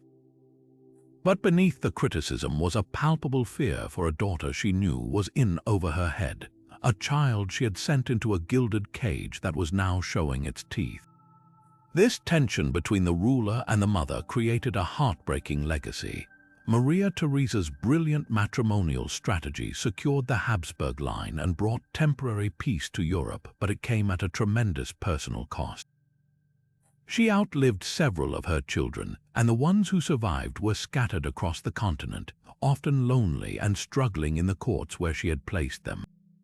The deepest tragedy, of course, was the horrific fate of Marie Antoinette, who became a victim of the very revolutionary forces her mother's old-world diplomacy could never have predicted. The Empress died in 1780, mercifully spared the knowledge that her beloved youngest child would be executed by guillotine over a decade later. Maria Theresa's life stands as a powerful, poignant testament to the ultimate limits of power. She could command armies, reform a nation, and place her children on thrones, but she could not protect them from the tides of history or the consequences of the very alliances she worked so hard to create. And so we've journeyed from the courts of Egypt to the battlefields of Africa, from royal bedchambers to astronomical observatories, uncovering truths that are often far stranger than any fiction. We've seen Cleopatra wield languages as skillfully as any sword, and discovered that the mighty King Henry VIII composed joyful music long before he became a tyrant. We've met a queen who learned Hindi in her old age, a king who tested coffee on convicted twins, and a pharaoh whose dagger was forged from a meteorite. These aren't just quirky footnotes, they are powerful reminders that the people who wore the crowns were, above all else, human. They fell in love, they suffered terrible illnesses, they nurtured secret hobbies, and they harbored deep, irrational fears just like anyone else. What these 25 facts reveal is that history is not a simple record of dates and battles. It is a deeply human story, filled with contradiction, complexity, and breathtaking surprise. Every time we peel back the polished layer of official history, we find the messy, fascinating, and utterly relatable lives of real people underneath. These hidden details don't diminish these rulers, they make them infinitely more interesting. They force us to replace our two-dimensional caricatures with living, breathing individuals who laughed, cried, created, and struggled with the immense weight of power they carried. This journey through the lesser-known past invites us to ask a much bigger question. If we've had so much wrong about the kings and queens who are the most documented people in history, what else have we overlooked? What other stories are waiting in the margins of old letters, buried in archaeological finds, or hidden in plain sight within a famous portrait, just begging to be discovered? History is not a closed book, it is an ongoing investigation, and each new generation has the chance to look again and see something everyone else missed. Now we want to hear from you. Which of these facts completely reshaped your view of a historical figure? Was it the warrior King Charlemagne desperately learning to read, or the extravagant Empress Wu Zetian writing poetry to legitimize her rule? Do you have a favorite little-known story about a legendary ruler that we didn't cover? Share your thoughts and your own historical mysteries in the comments below. We absolutely love reading them. And if you enjoyed this dive into the secrets of the past, make sure to subscribe and hit the bell so you don't miss our next adventure into the forgotten corners of history. Until next time, keep questioning, keep discovering, and never stop looking for the incredible stories hidden just beneath the surface.